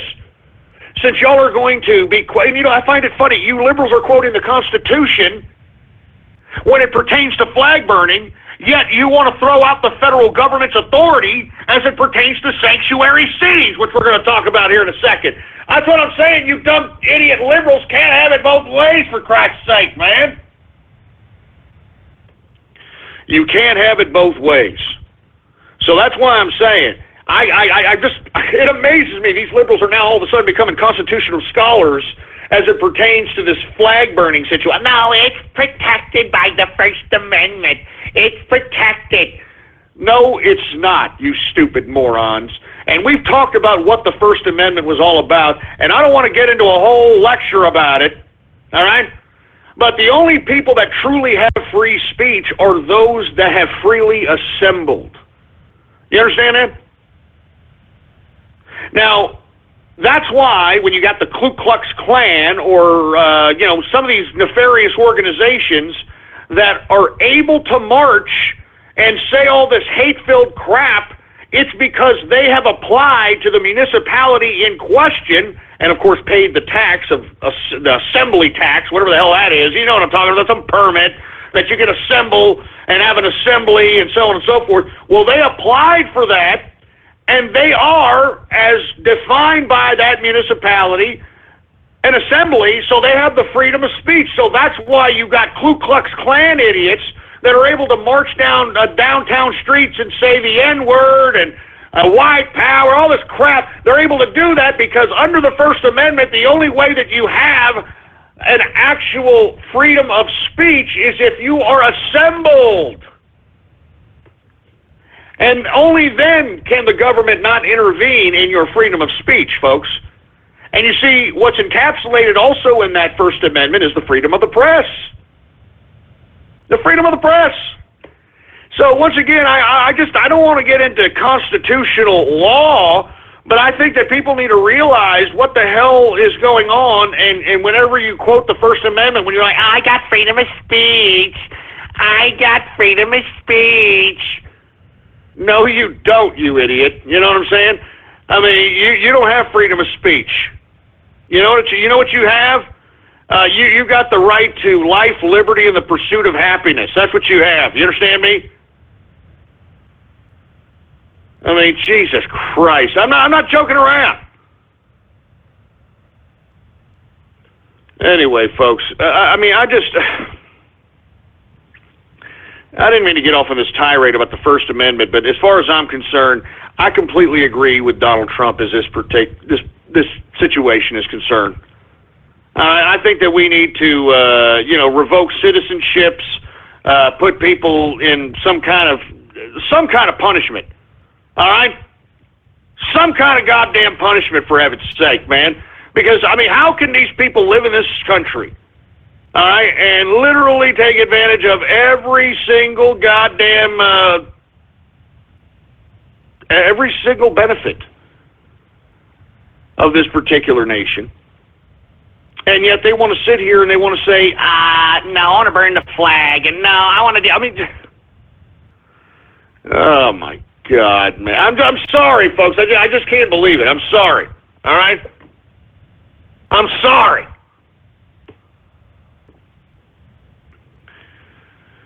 Anyway, folks, I'm just, I think people need to, realize what the First Amendment is. You understand that? I think that you need to realize what the First Amendment really is, and it doesn't pertain to you. It pertains to the freedom to assemble. And when you have the freedom to assemble, then you can have free speech. Then you can have freedom of religion, which is also in the First Amendment. That's why, folks, the Democratic Party is untouchable at this point in time, because the party, either the Republican or Democratic Party, their rules supersede the federal law, state law.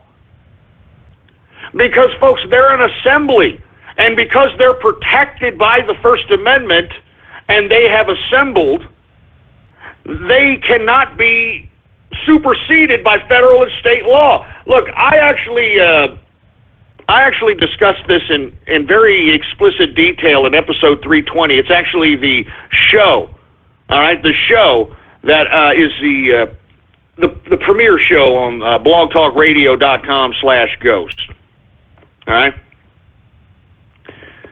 But at this point in time, folks, you need to realize what these amendments mean and how they're interpreted. Anyway, let me move on, folks. I just think I agree with Donald Trump. If you don't like this country, you want to burn the flag, then get the hell out of here. You can't burn any flag anywhere else. You understand that? You can't burn any flag anywhere else. Hey, I tell you what, I challenge you, leftists. Why don't you burn a gay flag and see where that gets you, huh? I will be taken to jail for a hate crime, huh, boy? You see what I'm talking about, folks? You see what I'm saying? It doesn't make sense! You see, I've got leftists tweeting at me, what about this? What about the case between Johnson versus Texas? What about that? Oh, yeah? Why don't you go right now and burn a goddamn homosexual LGBT flag right now and see if your ass doesn't get investigated, if not taken down, for a hate crime? How come we, as American people, cannot burn an LGBT flag without potentially being implicated in a hate crime, but any of these dumbass, leftist, liberal, communist, self-hating pieces of crap can burn an American flag and it's protected by the First Amendment? It doesn't make sense. So that's why I'm saying, if I can't burn an LGBT flag because I'll be put in jail for a hate crime, I don't understand why we can't do the same goddamn thing. The same goddamn thing when it comes to the American flag. And that's all there is to it. I challenge you, all right, you leftists that are out here, no, burning the flag is protected by the First Amendment. Oh, yeah? Well, why don't you go out and burn an LGBT flag and see what happens to you, all right? Put it on YouTube, all right? Better yet, why don't you go and, do that in front of a gay club and see what... I'm not joking around. I'm serious. You people think that, oh, well, no, you can burn the flag and it's just...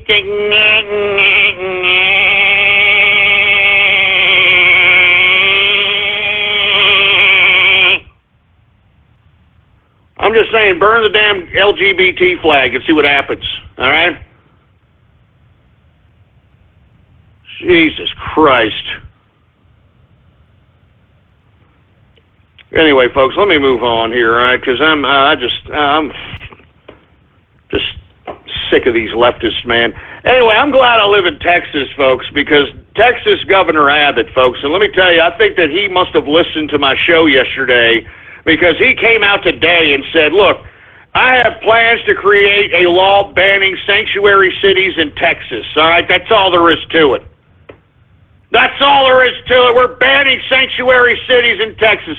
God bless Texas, baby. God bless Texas. That's what I'm saying, baby. That's what I'm saying. We don't need sanctuary cities. I mean, it goes back to what these liberals are trying to claim now. Now, these liberal sanctuary cities are saying that they're going to defy federal law when Donald Trump enacts anti-immigration laws, okay?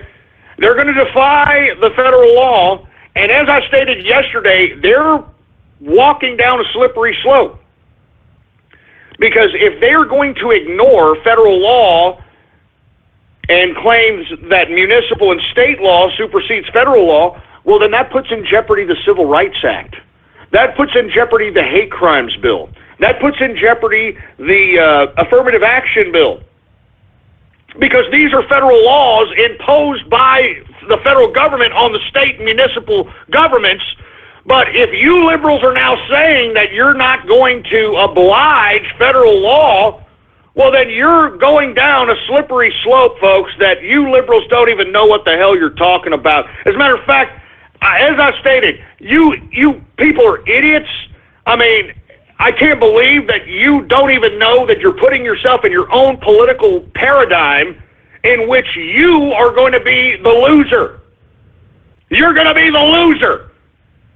I mean, you dumb liberals, back in the day when y'all were good-spirited and actually real liberals out here, you utilized the federal government to enact the Civil Rights Act so that the federal government could supersede state and municipal laws that could be deemed racist. Now, you want to ignore, all right? You want to ignore federal law so that you can have sanctuary cities? I mean, it just doesn't even make any sense, man. It doesn't even make any sense. Anyway, I want to say thank you very much to Greg Abbott. I mean, this is one of the best governors Texas has ever had, for Christ's sake. And look, I was pretty happy with Rick Perry, but this man that is Greg Abbott, I salute you, sir. Let me tell you something right now. This man has done more for Texas as far as giving us our rights back than anyone else that has ran for governor of this state. Once again, folks, the Texas governor, Greg Abbott, is going to create a law banning sanctuary cities. He has already cut funding, state funding to sanctuary cities, but Obama keeps pumping more and more federal funding into these sanctuary cities. So even though you got Governor Abbott preventing state funds from going to sanctuary cities, Obama keeps funding these sons of bitches with our tax dollars. And Greg Abbott, he's had a hard time trying to prevent these goddamn Yehudis and these immigrants from coming in, this son of a bitch, and preventing sanctuary cities because Obama keeps paying for them. Well, now, and I said this yesterday, and it bears repeating because Greg Abbott came out today and he said he's going to make a law against the sanctuary cities in the state of Texas.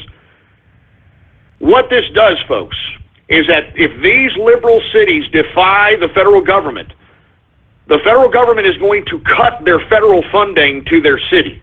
Now, what does that mean? That means that federal government grants and federal government funding that is used for, certain nonprofit organizations, certain government organizations, or entitlements, welfare, food cards, housing vouchers. I can go on and on. You are not going to be paid for this. And listen to me. I don't like welfare recipient pieces of trash. I'm going to be completely honest with you. I think that you're useless human beings, and it's like my grandma always said. Well, my grandma didn't say that. It was my mom who said that. Say, you don't want to feed the stray animals, son, because they breed. And let me tell you, that's what we're doing right now. But I'm going to be honest with you, all right? You guys are Americans. Even though y'all are just disgusting piles of human protoplasm, shoveling food down your gullet like a garbage disposal, not doing any kind of contribution for society except turning perfectly good food into shit, you are still Americans.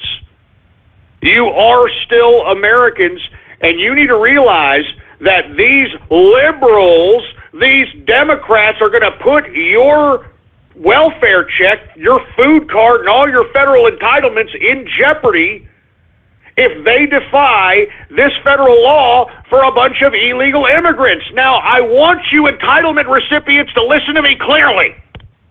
This means that the government, or I should say the Democrats, because these are the ones that are pushing for this sanctuary city nonsense. These people are saying that these illegal immigrants are worth more than you. And I told you can look back at my archive, when I told all you entitlement recipients this crap, that at some point in time, the government is no longer going to need you, and they're going to get rid of you in some capacity. And I think that's exactly what they're doing now. They no longer need you. So if I were you, if you're an entitlement recipient piece of trash, and you think that you're going to continue to get your check every month, and you live in a sanctuary city, I think that your days of getting checks from the freaking federal government are numbered. And you people need to realize that. All right? You people need to realize that. And don't blame Trump. Don't blame anybody. You need to blame the goddamn Democrats that are saying that illegal immigrants are worth more than you. They're worth more than you because they are protecting them over you. And you got to think about this. Even though you're a fat, useless piece of turning food into shit piece of Tupperware trash, you're still American. You're an American citizen. You were born here. And these Democrats are saying, no, it doesn't matter if you were born here. These people are more important than you. These people are more important than you. Don't you get that, you entitlement recipient welfare piece of crap? Don't you get that now? These Democrats, these liberals are saying immigrants are more important than you now. I told you this was going to happen. I told you that nothing in life is going to be for free, and if it is, it'll come to an end when you least expect it. So good God, I hope you entitlement recipients listen to this crap. And folks, if it isn't entitlement recipients, it's people that are menial laborers. They want to sit over here and fight for 15. Have you heard about that today? Huh? It was trending all over Twitter.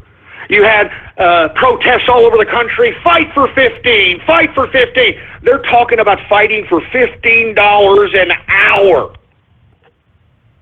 $15 an hour to push buttons on a cash register. $15 an hour to bag groceries, for heaven's sake.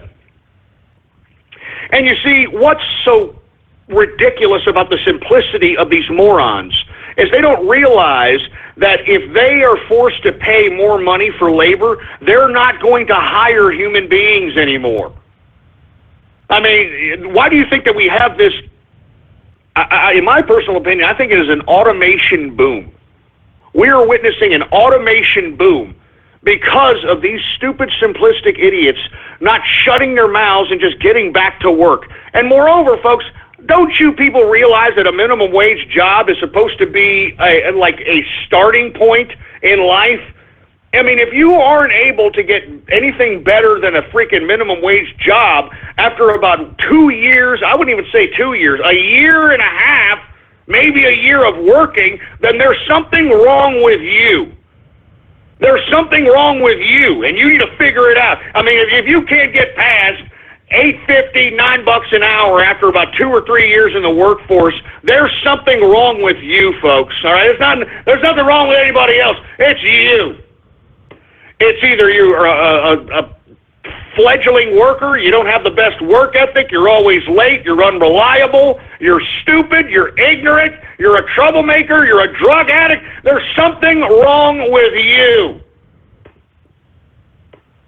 Fight for $15 an hour. You people are idiots, man. I'm telling you, they've got roboticized pizza places now. Did y'all hear about that? Roboticized pizza place out there in San Jose. You got McDonald's talking about, having a roboticized McDonald's. You know what I'm saying? So all I'm saying is that what minimum wage does, the whole idea of minimum wage to begin with, it robs the opportunity of folks that would not otherwise have any other opportunity from working. Now, what do I mean? What do I mean by that? Listen to this for a second, okay? If we didn't have any minimum wage, then the market itself would basically dictate how much people get paid. And how does that work? Well, people negotiate with whoever they're trying to get a job from, and if the people that are working say, yeah, I'll work for that, well, then they're going to get paid for that. And you see, folks, what not having a minimum wage does, it allows people that have been born in white trailer parks, people that are born in black ghettos and Mexican barrios and in impoverished situations, it gives them the opportunity to get a job at a low wage pay, but at the same time it'll give them experience and technical experience and work experience and machinery experience that would otherwise not be given to them just sitting there collecting a government entitlement in the ghetto, or going out there and trying to get labor in a minimum wage government-regulated market. And I'm serious, folks. I mean, you ask a lot of the old black folks this. Ask all the old black folks. Ask all the old black folks and say, hey, look,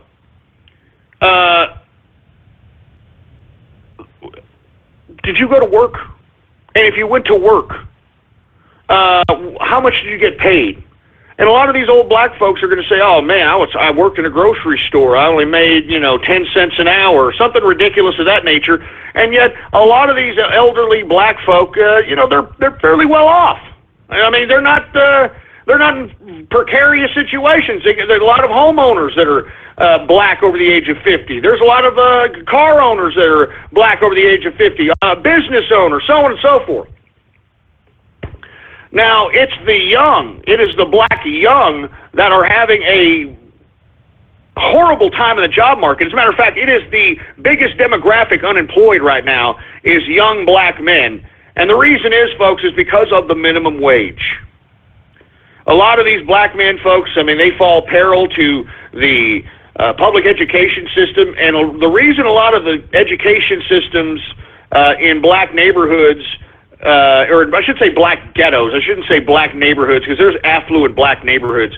But black ghettos, the reason is because the property taxes generate the revenues for schools. And a lot of the times, the individuals that reside in these black ghettos, there's not a lot of property taxes going on out there. There's not a lot of property taxes accumulated within the radiuses of black ghettos, Mexican barrios, white trailer parks. And as a result, their education, their schools aren't funded to capacity to have the appropriate teachers, the technology, the educational equipment necessary to facilitate learning to these individuals. So what are they supposed to do? What are they supposed to do if they have no opportunity, for Christ's sake? Well, they go out and they drug deal, all right? They go out and they commit crime. They do armed robberies. They do things of that capacity.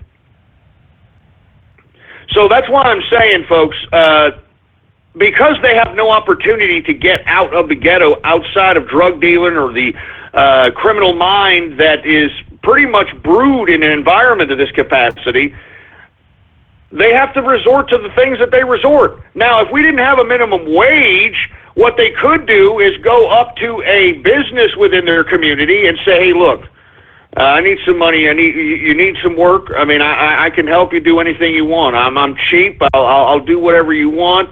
Just let's make a deal. And let me tell you, that business owner, any business owner could use extra hands. Any business owner could use extra help. But man, I mean, when you're giving a, first of all, government-regulated minimum wage, and now you've got jerk-offs that now think that they're owed $15 an hour for doing jack crap, I mean, that puts a heavy burden on the business owner to employ people at this point in time. So that's why I'm saying, folks, we are prohibiting black, Mexican, and white trailer trash from actually conducting themselves in the market of employment and moving themselves up. Because let me tell you what we're doing now. What we're doing now is we're forcing children to go to college. And then once they get out of college, a lot of these people have to get internships before or a little after they got out of college. Now, what is an internship? It means that you're giving up your labor for free. And you've got to have an internship for several months so that you can, quote, gain experience. I mean, so what's worse, folks, okay? Going and putting yourselves $50,000, $60,000 into college debt, and then the first thing that you have to do is work for free just so that you can get the experience necessary so that you can put it down on a goddamn resume so that you can potentially get a goddamn paying job, or just not having any minimum wage and allowing anybody, all right, to just go up to any business owner and asking them for a job for whatever negotiated wage the worker is willing to work. Whatever negotiated wage the worker is willing to work. And a lot of the times, folks, it's not about money with the worker. Sometimes the worker just wants the experience so that they can move up in a given industry. They can move up in a given market. So that's why I'm saying, folks, the minimum wage law is the most racist law that probably has ever been enacted. And all it does protect, folks, it just protects the unskilled labor of those that are not minority groups, for a lack of a better term. All right? And these are liberal laws, but they're racist laws, folks. I'm telling you this right now. I mean, unionism. All right? Unionism is a racist law. I mean, take a look at who built Compton. Why do you think Compton in South Central LA is filled with black folks? What, did they just happen to be there? And not to mention, not only are they in South Central and Compton and their supposed bad neighborhoods, but if you take a look at all these movies that have been placed or have been plotted out there, these are all houses that these gangsters are living in. All right? These are all houses that they're living in. Why are they living in homes? Because, folks, the black man, the black woman, they built California. They were the laborers and the bricklayers and the construction workers and so on and so forth, folks. They were the ones that built California. I mean, look it up for yourself. I mean, during the 1920s to about the 1940s, the African American or the black person in California was fairly affluent. It wasn't until the white workers came in and decided to utilize unionization, which is, of course, a leftist communist ideology, right? They utilized unionization to basically subjugate black labor. And with unions, what they do is they come together in groups and force companies and force governments to make laws that you must hire somebody from a union. You must hire this person if they serve in a union, or you must hire somebody from a union if they work in this industry, so on and so forth. And that's what happened to the black man and the black woman in California. That's why they are now in the subjugated areas that we all know is, stereotypically black. Compton, South Central, Long Beach. I mean, these folks that resided in these homes, these black folks, were middle and upper middle class back in the 20s, 30s, 40s, and 50s, folks. All right, until unionization came in and white folks were like, hey, we're not going to let, black people lower the price of my labor out here. That's my labor. That's my labor. So what we're going to do, we're going to unionize, and we're going to tell the government to put a law that no one in this industry can hire anybody unless they're union. And as a result, folks, put the black man out of work. So all you African Americans or black folks, however you want to refer to yourselves, I think African American is a condescending liberal term, but you black folks need to realize what really subjugated you folks. And it wasn't anybody that was Republican. On the contrary, you need to realize that it was the Republican Party that helped, increase the idea of the abolitionist movement and ended slavery.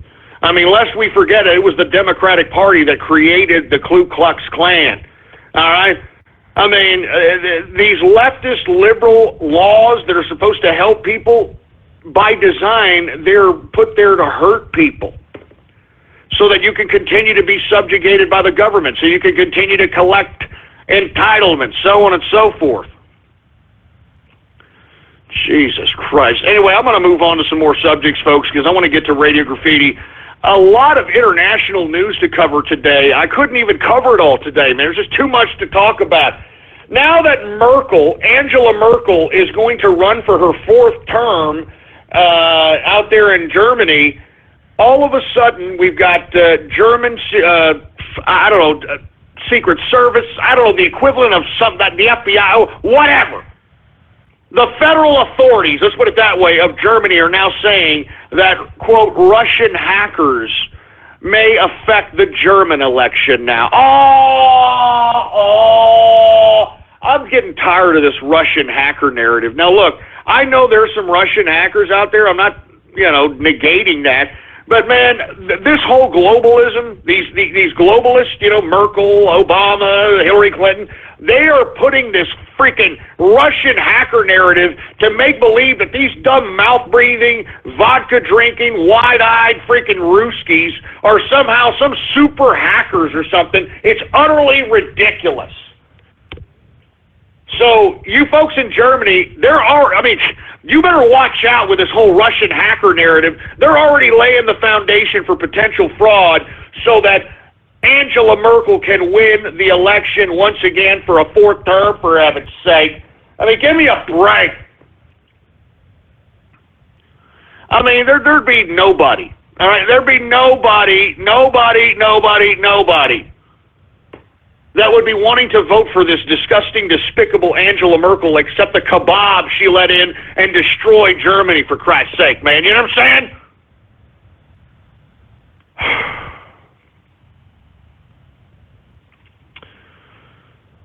Anyway, I'm just sick, man. I can't believe that the freaking globalists now, all right, are going to use this damn Russian hacker narrative. Man, listen, I can't believe people are believing this, first and foremost, man. A bunch of mouth-breathing, freaking vodka-drinking Ruskies are hacking the world out here. Get the hell out of here! Anyway, folks, we are now in the third and final hour of the True Capitalist Radio broadcast. And, of course, I am your host, the man they call Ghost. And once again, folks, I want to thank you very much for tuning in with me. Once again, folks, if you haven't already done so, please follow me on Twitter. All right, the Twitter name to follow is Politics Ghost. All one word, no underscores. That's Politics Ghost is the name to follow. All right, and you haven't already done so as well, folks. The official website of the True Capitalist Radio Show is blogtalkradio.com/ghost. That's blogtalkradio.com/ghost. Every one of my episodes there is time dated and stamped. I have been doing this broadcast since 2008, and I have made prognostication after prognostication after prognostication after prognostication. And it's all there. It's all time dated and stamped, folks. I'm telling you this right now. One of these days, I wouldn't be surprised if there are college classes based upon this damn broadcast and all the prognostications yours truly has conducted. And listen to me, I'm not trying to be a narcissistic asshole. I'm actually being dead serious, all right? Now, we were talking about how Germany is claiming that Russian hackers may affect the election, which is a bunch of crap. Freaking Russia all of a sudden is a freaking supreme hacksaws of the world. It's just ridiculous. But since I was talking about prognostications here about a couple of seconds ago, I want to talk about a prognostication I made 2 days after the fake coup was run on the country of Turkey by its own leader, Erdogan. I predicted, folks, that what we are witnessing here is a consolidation of power by Erdogan. Erdogan staged this coup on himself so that he could bring out any opposition and expose them, jail them, kill them, whatever the case might be. And I stated, and look, this is in the archive, I actually prognosticated this 2 days after the coup. The coup happened on a Friday. I had a spontaneous Sunday edition. And as a result, folks, all right, as a result, I said on that Sunday show that Erdogan is doing this to expand his own conquest endeavors. And I concluded in that particular broadcast that Erdogan is trying to reestablish the Ottoman Empire. And people thought I was nuts. People thought I was an idiot. And I said, watch, mark my words, and you can go back to that freaking archive and you can listen to that show, folks. I said, mark my words, Erdogan is going to start moving his forces into southern Turkey, which in turn goes into northern Iraq, which he is now in, and into Syria, in which he is now in, folks. All right? Now, Now that Turkey has been in Syria for a while, Erdogan has now finally come out and stated Turkey's purpose in being in Syria. Erdogan said that Turkey's forces are in Syria to end Bashar al-Assad's rule. Wow. Now, that completely contradicts what Russia is doing for Bashar al-Assad. As a matter of fact, if it hadn't have been for Vladimir Putin, Bashar al-Assad would have been strung out to die years ago. All right? I mean, Russia is the only thing keeping Bashar al-Assad alive, and in my personal opinion, I was against Bashar al-Assad, okay? I still think he's a disgusting, despicable tyrant. He's bloodthirsty. He could care less about his own people, but let me be honest with you. I mean, maybe that's what the Middle East needs. I'm going to be honest with you, all right, man? I felt compassion towards the Syrian incursion by Assad on his own people. Y'all remember, I was on the broadcast feeling compassion towards the people that were getting massacred by Bashar al-Assad. I was getting upset. I was like, why isn't the world community doing a damn thing? Why aren't they trying to sanction this guy? Why aren't they trying to stop this guy? No, you know what they did? They went into Egypt. They went into Libya. All right? They went into Iraq. All right? Or they got out of Iraq, to be honest with you. They never really left, but you know what I'm saying. They pulled more troops into Afghanistan. They're drone striking in Pakistan and Somalia, for Christ's sake, man. I mean, and then after all these deployments of theater of combat, that's when the line in the sand, remember Barack Obama was like, we're going to bomb Bashar al-Assad, we're going to have the line in the sand, you're either with us or against us, and he didn't do a goddamn thing. You know what I'm saying? So in my personal opinion, folks, it's either, and Mark Montag just tweeted at me and stated this correctly, it's either Assad or ISIS now. And to be honest with you, man, I think that we made a mistake as the United States and its foreign policy by taking out the Ba'athist Party. Now, for you folks that are unaware, in the Middle East, there was a party, a political party, but that was called Ba'athist, the Ba'athist Party. And it was a secularist party of Muslim secularists. Saddam Hussein was a Ba'athist. Bashar al-Assad and his father were Ba'athists. And the Ba'athist Party, folks, actually helped contain these wild Yehudis, both on the Sunni and Shiite side, from killing each other, for Christ's sake, man. So what I'm saying is now, in retrospect, all right? What I'm saying now in retrospect is that maybe the Ba'athists and the hard line they took on their people, maybe it's necessary. Because if you take a look at the way Germany, the way Germany and France and Sweden, they opened up their countries with open arms. I mean, y'all remember, right? All these people, oh, we accept you, refugees, come on over, we'll help you. They accepted them with open arms and kindness and friendship. And look at what these wild Yehudis have done to their countries. You understand this? I'm starting to believe now that the only way to deal with Yehudis is through an iron fist. Saddam Hussein style, Bashar al-Assad style. I hate to say this. I hate to admit this. I don't want to admit this, man. But it's sad. It's sad, man. It's sad.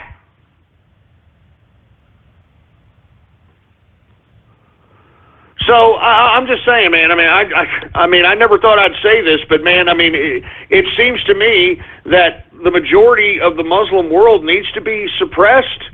You know, needs to be ruled through totalitarian rule. I think that's the only thing they appreciate. And folks, with all due respect, it goes back to their religion. Their religion is all about submission. It's all about bowing down. You know, it's all about smiting and, you know, infidels and all this crap, man. So that's all I'm saying, folks, all right? I mean, I don't know what the hell's going on here. But I want to say the prognosticator of prognosticator strikes again, because I called that Erdogan was going to go into northern Iraq, which he's in. He was going to go into Syria, which he's in, and he's going to continue. He's going to continue until he is stopped, which he probably isn't, because as I stated, folks, each and every territory that he's going to go into, he's going to be greeted as a liberator, because much of the Middle East has been under so much war torment that they just want some level of stability. They could care less how totalitarian it is. All right? I'm not joking around. Anyway, folks, let me move on, because I'm almost out of time here, and I want to get to Radio Graffiti. I want to say here that we need to keep our eye on Russia, folks, all right?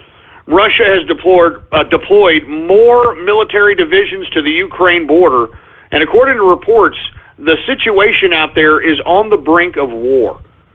On the brink of war, and this is something that cannot happen before January 20th, folks, all right? We cannot have war in the Ukraine before January 20th, because this would be a precursor for the government to implement martial law, because they are going to help the Ukrainians, because they're a part of NATO, right? And because the part of the NATO treaty is that if Russia attacks one of them, they attack them all, and that unilaterally got to go and just confront Russia in a nuclear confrontation, for heaven's sake. So I would strongly advise everybody to keep their eyes on this Ukrainian situation, and I would advise you to tweet or Facebook message, call your congressman, and tell them we don't want war with Russia at this point in time. We don't want nuclear war, all right? That is a no-end-win game. No-win game for anybody.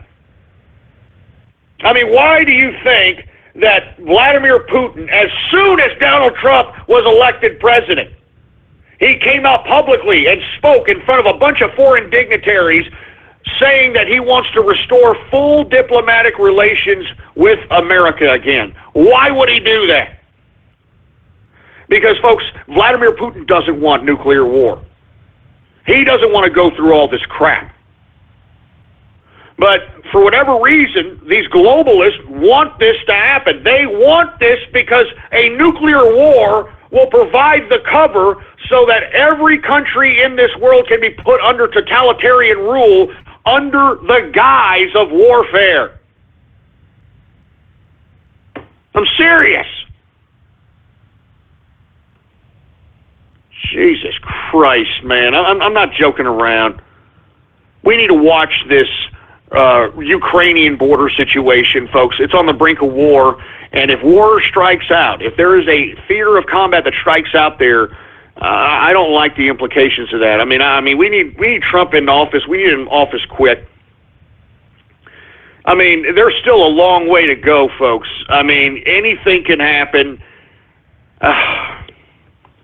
I just want to make America great again, man. I want to be rid of Obama already, man. Go away, Obama! God damn it! You've ruined this country enough, you mulatto piece of trash! Just go away already! Go away! And take your tranny with you!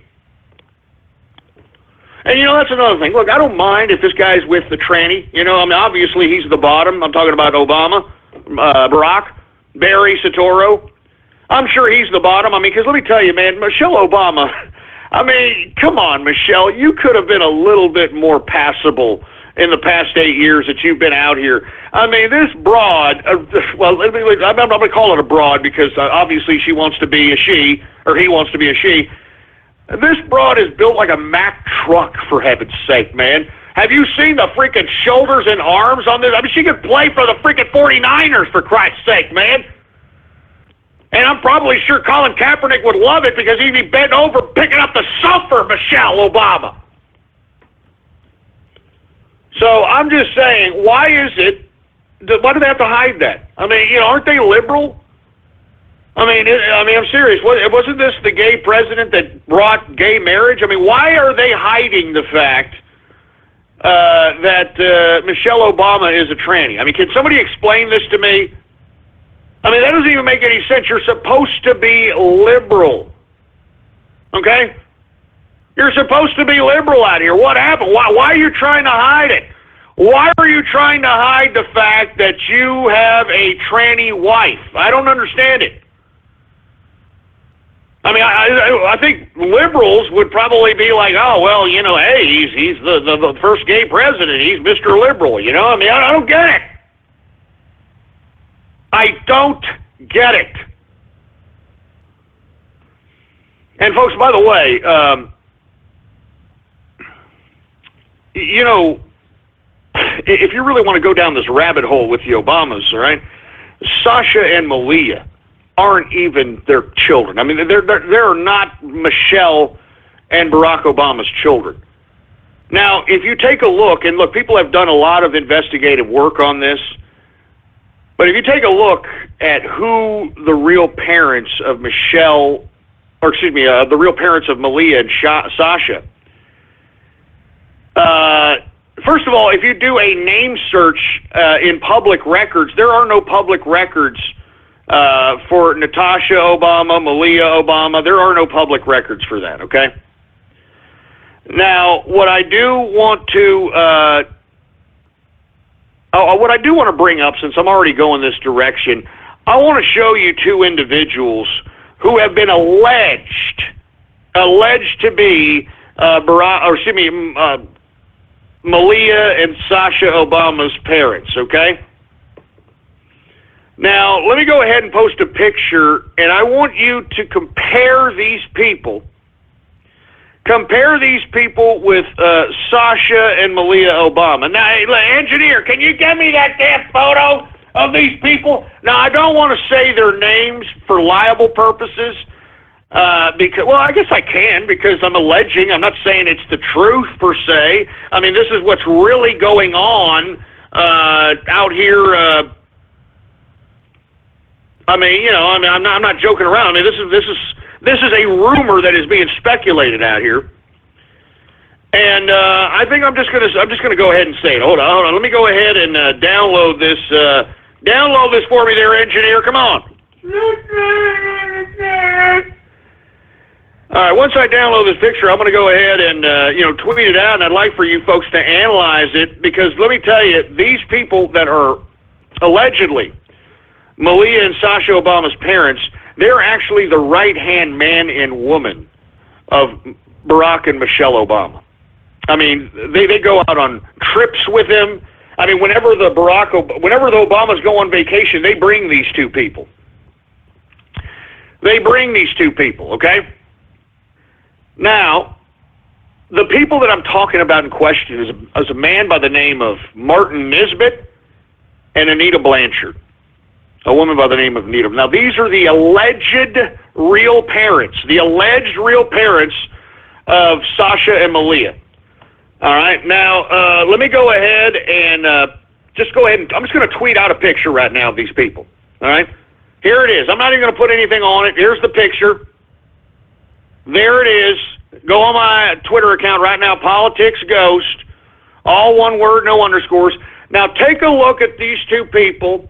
And I'd like for you to analyze these two people with Sasha and Malia Obama. I'm not joking around, folks. This is not a joke. These are allegedly the real parents of Sasha and Malia Obama. And these people are very close to the Obamas. Whenever the Obamas go on vacation, these people go with them. I mean, that's how close these people are. That's how sick this rabbit hole goes, for Christ's sake, man.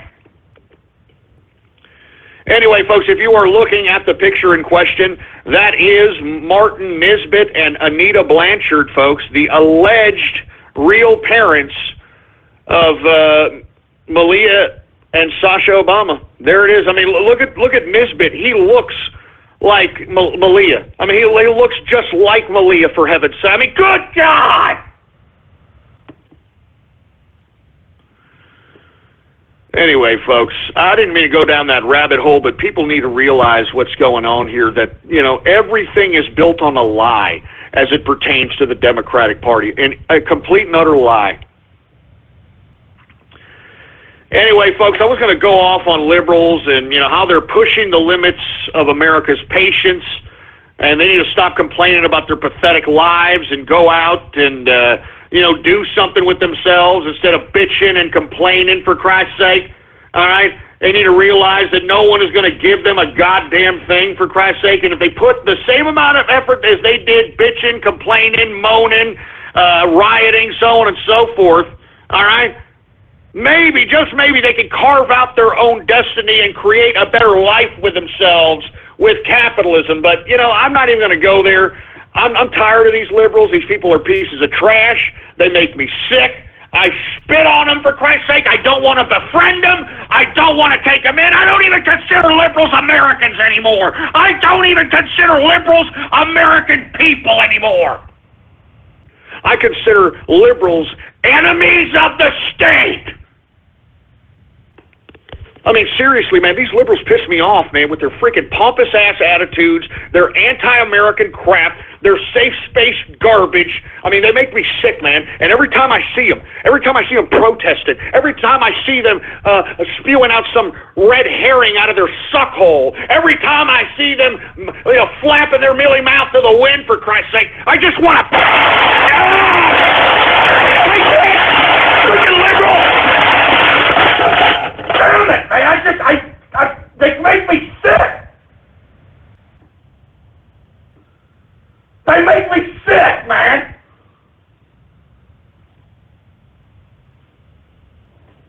I'm sorry, folks. I'm sorry. They make me sick. I can't stand liberals. I can't stand leftists.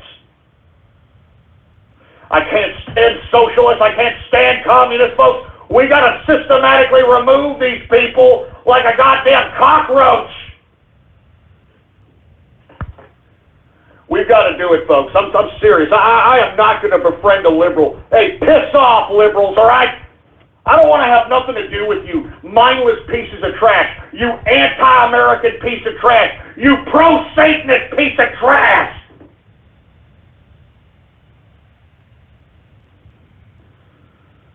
Jesus Christ, man.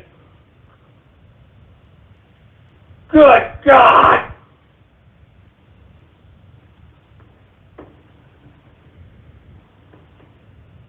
It just makes me sick, man. I'm tired of these liberals. I'm tired of them. I'm tired of them.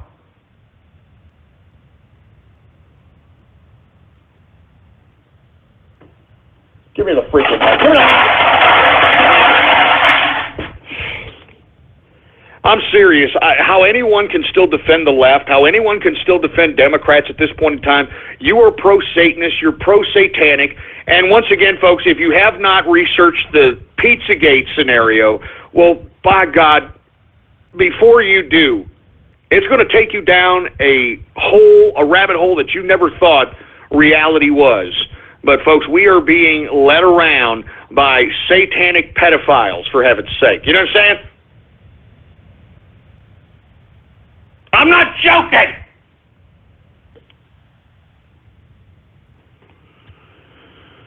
So anyway, look, I'm pretty much done here. All right, let me. I haven't even drank some of this beer, for Christ's sake. It's been sitting here. Oh, I'm telling you, that tastes like 8% beer right there, boy. Anyway, folks. Let's go ahead and get to everybody's favorite part of the broadcast, all right? And I'm talking about Radio Graffiti! That's right, folks. Radio Graffiti, a part of the broadcast where the spectators become a part of the spectacle. All you've got to do is give me a call right now at 425-390-6146. And when I call on your area code, you've got exactly 3 to 4 seconds to say whatever it is that's on your mind. That's why we call this Radio Graffiti. All right? And before I get on the Radio Graffiti, folks, I do want to remind everybody that,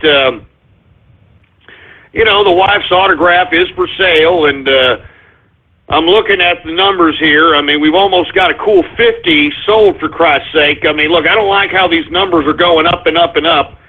But if you want Mrs. Ghost's autograph, go ahead and go type into your browser right now, ghost.market. All right, that's ghost.market. And let me tell you, these are actually signed by Mrs. Ghost, all right? They are actually signed by Mrs. Ghost, so she's the better half that, kind of helps the ghost train keep rolling, if you will. You know what I'm saying? And I'm very happy to have been with her for a great amount of years, and I hope there's a great amount more. So, once again, folks, if you want Mrs. Ghost's autograph, and this is, of course, by fans' demand. People really wanted this. I had no idea why. Anyway, go to, on your browser, type in ghost.market. All right, that's ghost.market. Type that in your browser right now, and it'll take you to, the Ghost merch website, and you can go ahead and purchase your Mrs. Ghost autograph. Now, I got like 50 sold already. Look, I'm telling you this right now, all right? I'm going to keep this on here probably till the end of the week. I don't want you to show me up on my own show. So I like the rate at which these are selling. I appreciate that. I just don't want my wife selling more than me, because I know that's what you idiot trolls are wanting to do. I know you! I know that's what you trolls want to do. I know this, all right? I know this.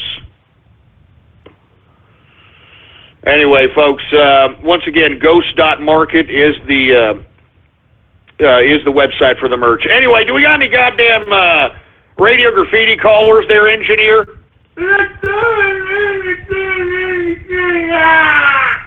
All right, well, let's go ahead and take some Radio Graffiti callers right now.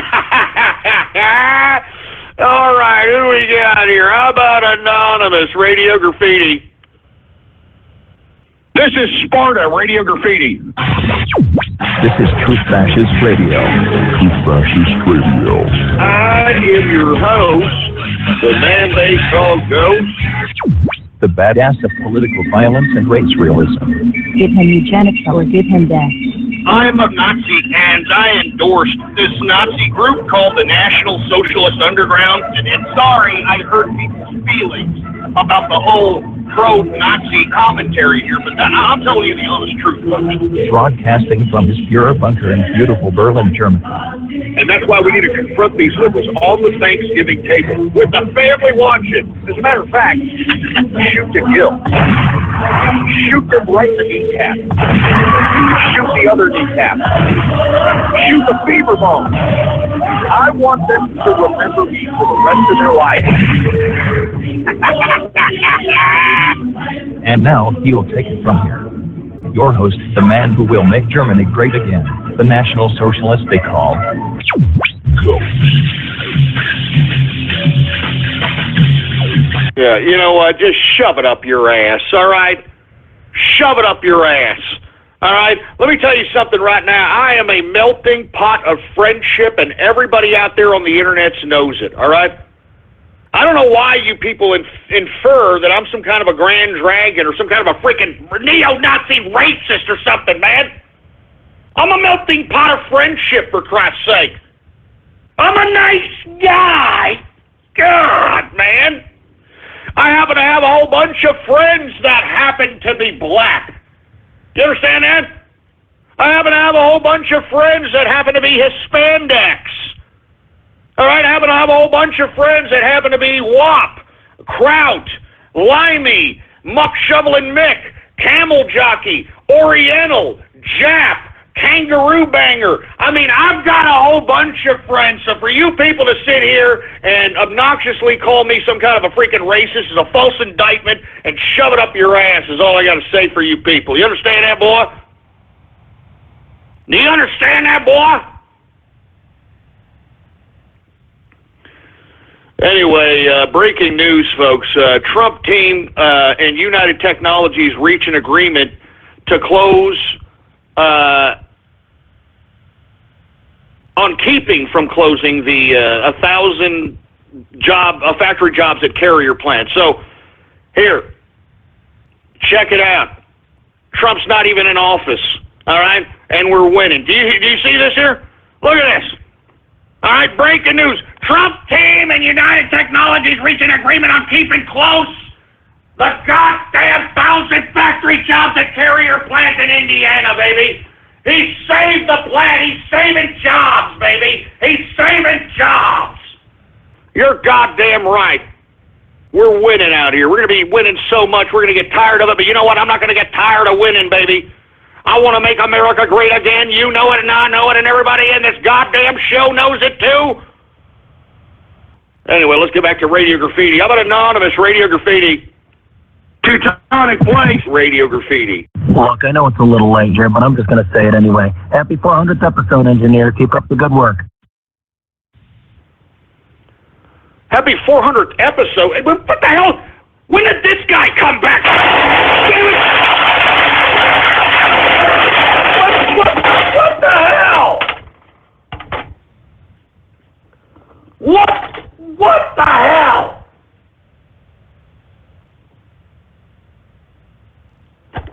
Oh my God, I can already see y'all are tainting this Taco Tuesday. I can see it. I can smell it. I can smell it. Ugh. It smells like a dirty carnival urinal, for Christ's sake. Give me the freaking mic. Give me the mic. Jesus Christ, man. You're tainting this Taco Tuesday, you sons of bitches. Anonymous Radio Graffiti. Graffiti. Nobody gives me nothing. Nobody gives me nothing. Nobody gives me nothing. I'm not rich. Nobody gives me nothing. Nobody gives me nothing. Nobody gives me nothing. I'm not rich. I mean, I've got Christmas carols. I've got all the stupid crap. So I don't want to hear about Christmas. I don't want to hear any of that crap. I mean, I've got Christmas carols. I've got all the stupid crap. So I don't want to hear about Christmas. I don't want to hear any of that crap. Nobody gives me nothing. Nobody gives me nothing. Nobody gives me nothing. I'm not rich. Nobody gives me nothing. All right, I get it. I get it. Enough, for Christ's sake. Look, I don't like Christmas. I'm sorry. I don't like it. I don't like Christmas, all right? I mean, I got to give everybody everything. Nobody gives me nothing. So, I'm sorry if I'm not in the goddamn Christmas spirit, okay? I'm not, all right? I'm sorry, all right? Nobody gives me nothing, man. Jesus Christ. Anonymous Radio Graffiti. He is your host, the manly man they call Ghost. But some of us think the show needs a more feminine touch. In other words, we want Mrs. Ghost to host True Capitalist Radio. My name's Stickman, and I want Ghost's wife to host TCR. I'm Godzilla3709, and I want Mrs. Ghost to host the show. My name is Brony Drumming, and I want Mrs. Ghost to host TCR. I mean, hey, if the engineer hosted TCR, why can't Mrs. Ghost? Hello, this is Tyson Rocket, and I want Mrs. Ghost to host True Capitalist Radio. I am Disco Waffle, and I want Mrs. Ghost to host the show. This is Raldy, and I would like for Mrs. Ghost to host the show. Mainly because Ghost needs to put his balls back in his wife's purse. I'm 20 Atkins, and I want Mrs. Ghost to host the show. My name is Joey Biscopulus, and I want Mrs. Ghost to host the damn show. I am Super Smash, and I want Mrs. Ghost to host the show. This is Mask Pony, and I want Mrs. Ghost to host the show. Hi, my name is Rifle Kick 6, and I would like Mrs. Ghost to host the show. This is Scarlet Moon, and I would like Ghost's wife to host the show because she's oh so fine. I'm Hillary Clinton, and I approve this message. You suck that shit.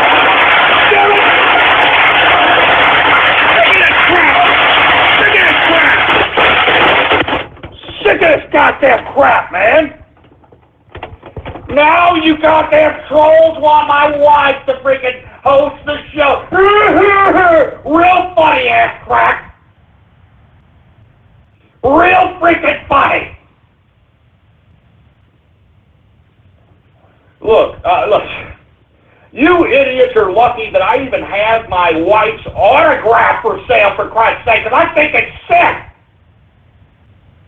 I think it's sick that you goddamn morons actually want that. I mean, I don't even know what the hell y'all are going to do with it, for Christ's sake, man. Y'all are sick-ass, twisted, dumbass perverts. Hey, look, stop buying them already. Look, y'all have bought enough today. Stop buying my wife's autograph, you sack of crap. But enough! I'm not going to let you sacks of crap sit here and make fun of me on my own show. You're not going to make an ass out of me! Give me the freaking mic. The freaking goddamn mic. Jesus Christ with you goddamn scumbags, man. Let me move on. I can't believe you people, man. How about 713 Radio Graffiti? Hey, what's up, Ghost? This is my first time calling in. Been listening to you for a while. It's an honor listening to you and all the things you've been through this year. It's been a lot, man, but I'm happy for you and how the show's been going and everything. And can you mind if I give a shout out? Go for it, man. Thanks. I want to give a shout out to the Capitalist Army, Engineer, the Bone Network, and lastly, my best friend, D. Kind Others. I know you could be watching this. Thanks. All right, man. Thank you very much. And I appreciate the kind words there, sir. All right. Thank you for tuning in with me for all the years and so on and so forth, man. I appreciate it. Who else do we got here? How about 651 Radio Graffiti?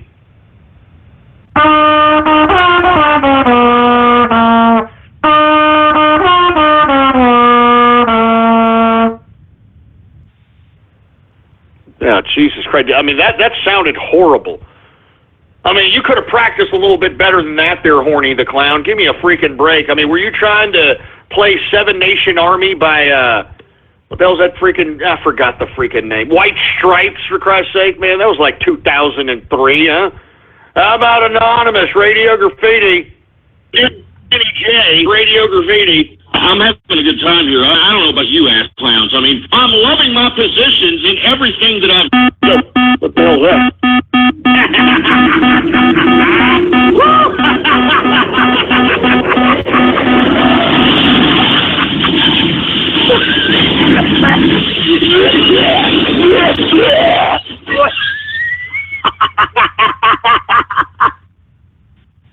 Danny J, Radio Graffiti. What the hell? I don't understand. What the hell was that supposed to be? I don't get it. I don't get it. What the hell was that? Jesus Christ, man. You people are half tards, I'm telling you. Freaking people are half tards out here. How about 407 Radio Graffiti? Hey, Ghost, meant to call you yesterday. Happy 400. Cheers to you, and cheers for more dead communists. Yeah, I can drink to that. As a matter of fact, let me go ahead and drink to that now. Man, that beer tastes like there's a shot in there, boy. I'll tell you that right now. That beer tastes like there's a shot. How about 903 Radio Graffiti? Don't think I had my hand up, Ghost, but how you doing tonight? Yeah, you did, and I'm doing all right. You did have your hand up. How about 973 Radio Graffiti?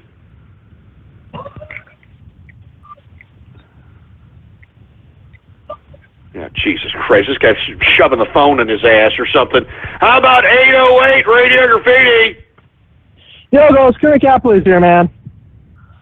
Hey, what's going on, Kahuna, man? How you been? I'm doing fine. I mean, rounding up some of the business deals going on over here and there and finishing up some stuff. First, I just want to know if you actually got the tweet I did to you a couple days back from Merkel saying something about this on the internet and such. You know, no, I didn't get the tweet. What tweet was it about, man? No, that Angela Merkel warns about trolls and alternative media going to change the election for her. Oh, yeah. Well, she's pulling out the same goddamn garbage as Hillary Clinton, Barack Obama. I mean, did you hear today? I mean, she's claiming, or not her, but the authorities are claiming that Russian hackers are going to hack the German election. Before you actually said that, when I read that, I was like, oh, come on. You're just pulling the same card that Hillary pulled. Huh? You learn a little lesson from your little butt buddy there? Yeah, I'm telling you. Hey, thanks, Kahuna, for calling, man. I mean, we're running out of time here, but I appreciate you listening. Let me tell you, I did get that tweet, and they're going to say the same narrative as they said over there in Germany, and you folks in Germany, don't believe them. Do not believe them. There aren't no Russian hackers that are going to hack your election. The fake news and all this crap isn't influencing the German electorate out there. It's a bunch of crap. It's a bunch of garbage, all right? Anyway, we got anonymous Radio Graffiti. Yes!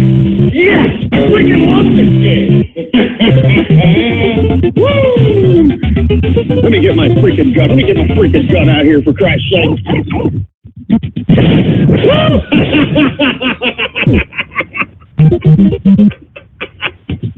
Oh, again! Another round of shots!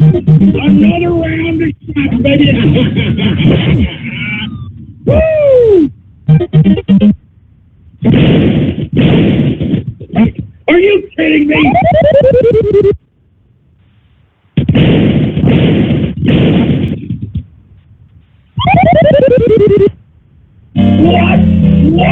What? You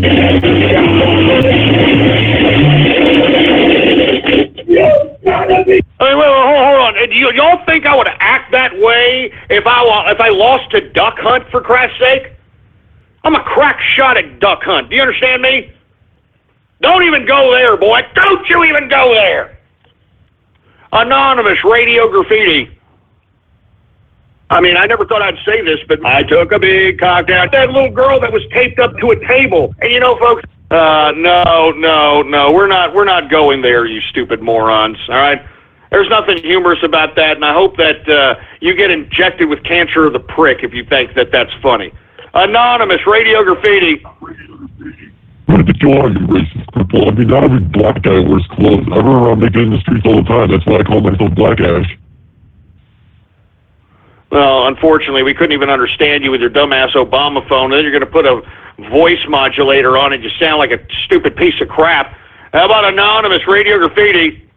Fluttershy Radio Graffiti. What's going on between me and Fluttershy? Personal, all right? I want a cruiser, phony cunt! Fuck me like Donald Trump would say to America.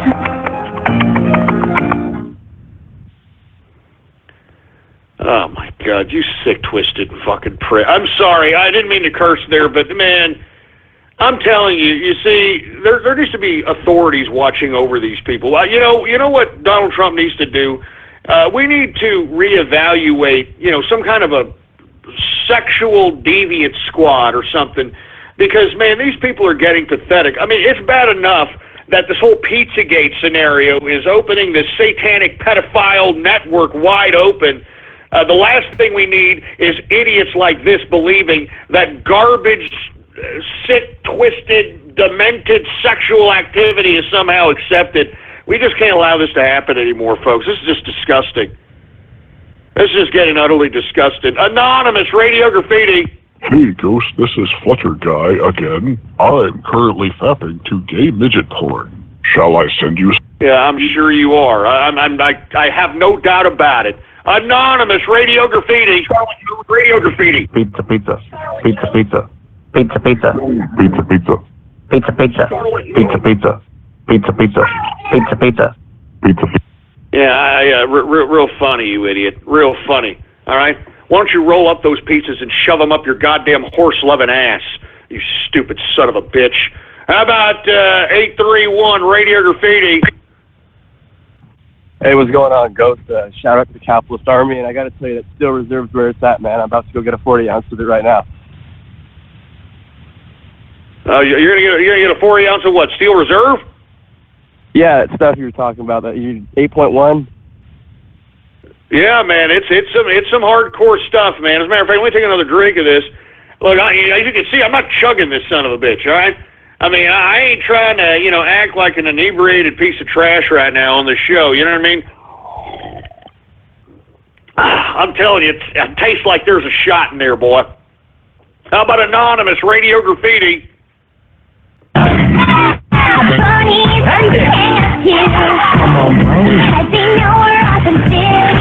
on, every pony. You could travel the world, but no one can prove like the girls at the hills. When you party with ponies, you'll be seeing rainbows. Girls with kind of magical boots on shoes, skis on top, furry coats so cute will blow your mind. All right, enough of this pony crap. Seriously, enough! Jesus Christ. 323 Radio Graffiti. Yeah! I freaking love Caroline's fruitcake! Uh-oh. Poo-poo.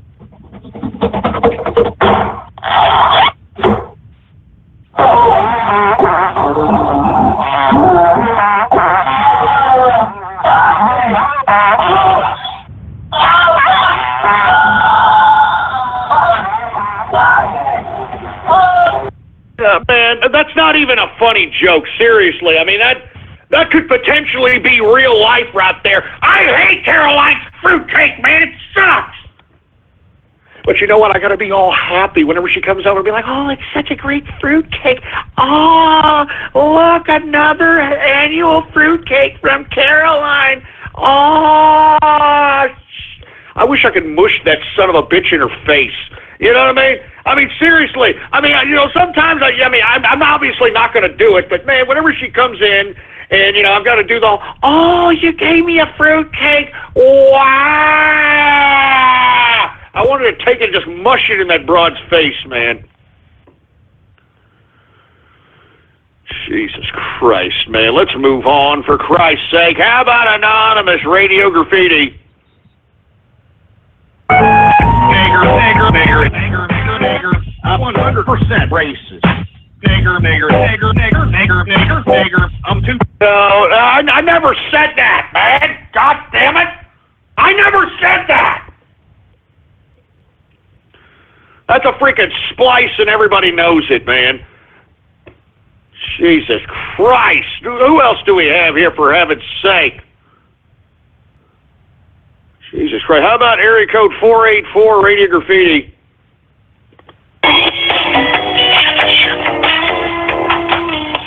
Everybody's here for the Pegasus race. I don't know what started it in the first place.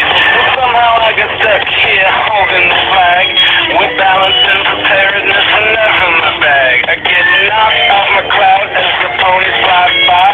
Pegasus who never learned how to... All right, we get it, you stupid son of a... Jesus Christ. Who else do we have going on here? How about Anonymous Radio Graffiti?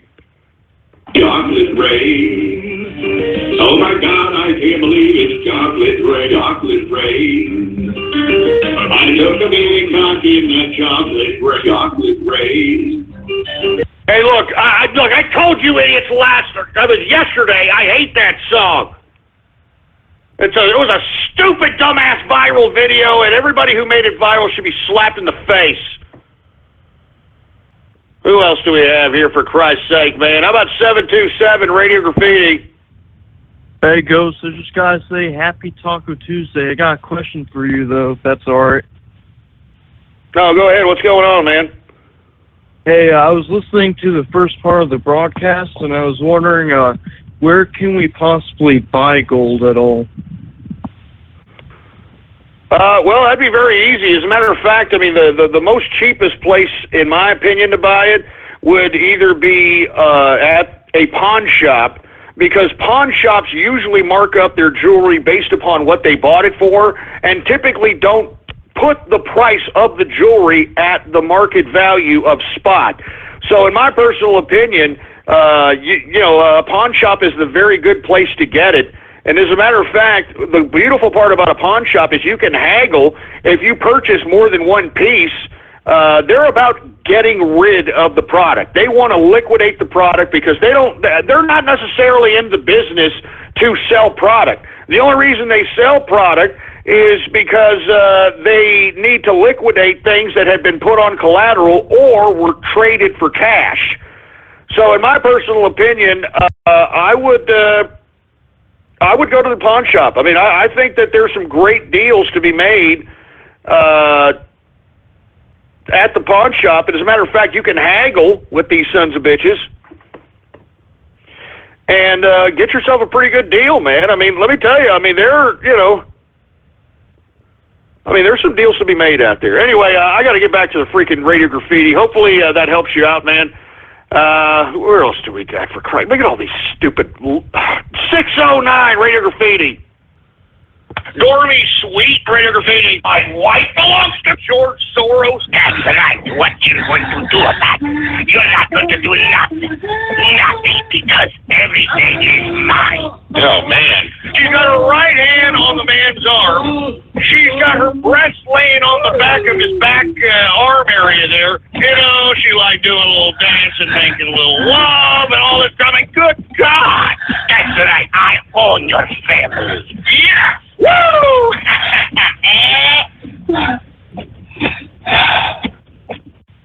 Are you kidding me? You son of a... You son of a bitch! I'll kick the living crap out of you! You goddamn splicing pieces of troll terrorists and cyber vermin! Pieces of crap! How dare you? How dare you attempt to ruin the sanctity of a man's home? How dare you? How dare you? You sick son of a bitch! How dare you ruin the sanctity of a man's home? Give me this freaking mic. Give me that. This freaking goddamn mic. How dare you, sacks of crap, man? How dare you? Anonymous Radio Graffiti. Benito Gostini, Radio Graffiti. I want to talk a little bit about the Ohio State University situation. For you folks that are unaware, what happened was I dispatched justice with extreme prejudice on some dumbass college kids. Oh my God!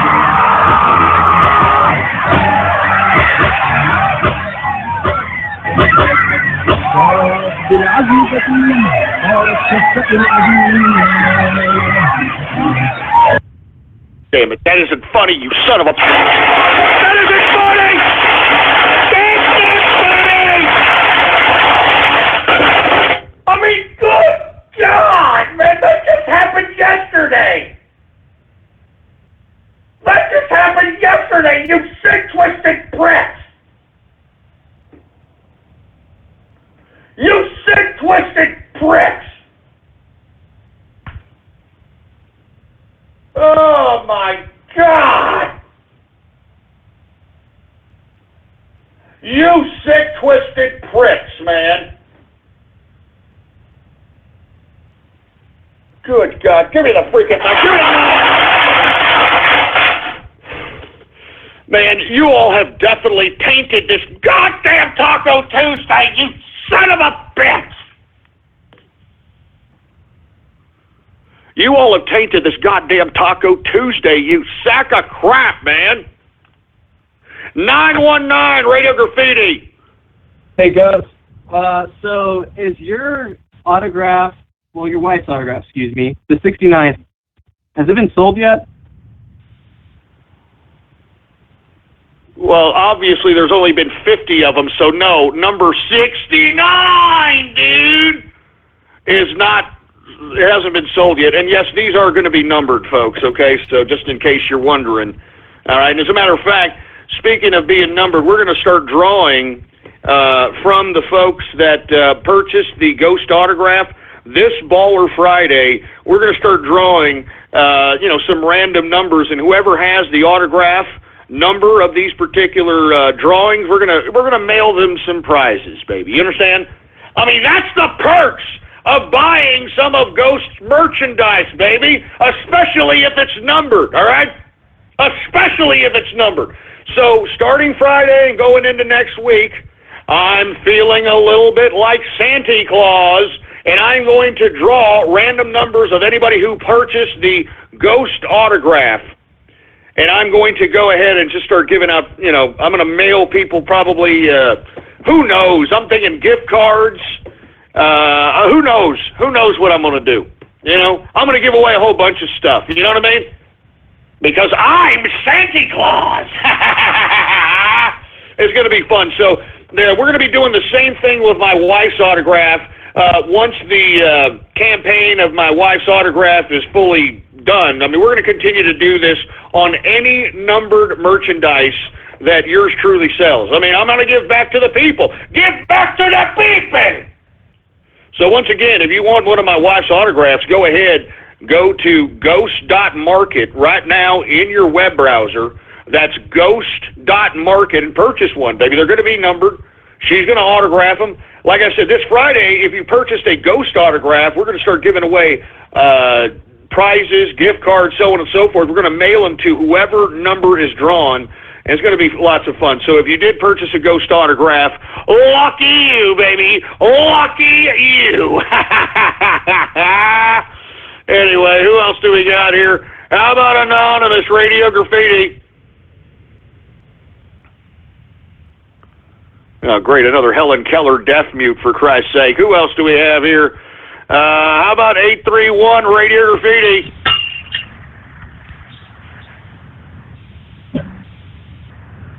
Oh, Jesus Christ. I mean, get it straight, you stupid ass cracks! How about 510 Radio Graffiti? The indescribable pleasure of her tight pussy throbbing on your cock negates any discomfort. Yeah, all right, we get it, you stupid dumb moron. Shut up. All right, just sit there and shut up. Anonymous Radio Graffiti. Jellyfish Capitalist Radio Graffiti. I don't care if you listen to my channel. You want to boycott my show? Let's shove it up your stupid dumb Brody. Leave this popcorn eating, man, children, cartoon face like acting.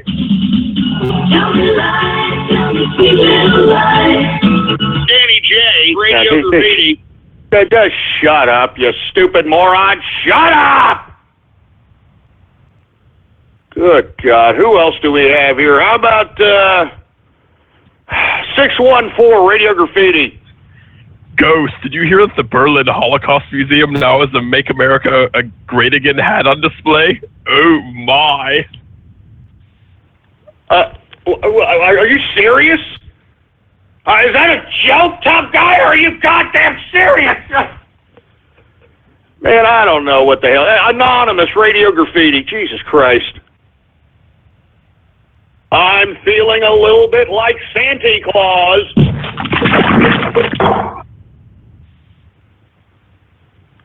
What the hell is that? What the hell is that supposed to mean?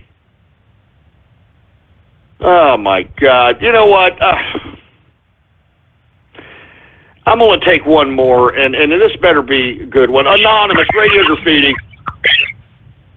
Prankster Pinkie Pie Radio Graffiti. Jesus Christ. Jesus Christ. Jesus Christ. Oh, Jesus Christ. First, I thought French were not all that constrained a labor force. You barely had to train. But then I found the truth there. All duties, at least. They went from ranch to edge hair from the Middle East.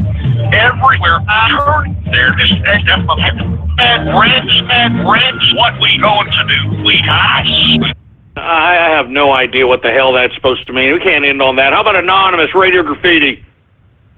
Call it a crash, I call it a lion. Here to perform on the deserted island. Jealous because I'm pony smiling. You need to chill because you know just who I am. Out here, no cell phone service. Little blank zero service purpose. Now worthless, looking on the surface. Where we'll see any ponies are hurtless. All right, that's enough. Now, you know what? I'm done with this crap. You people have tainted my Taco Tuesday enough already, all right? Go screw yourselves. Be here tomorrow at 4 p.m. Central Standard Time, right here at blogtalkradio.com/ghost. That's blogtalkradio.com/ghost. If you haven't already done so, follow me on Twitter, folks.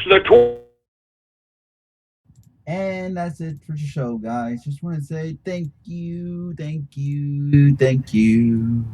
everybody, for coming out for tonight's TCR broadcast.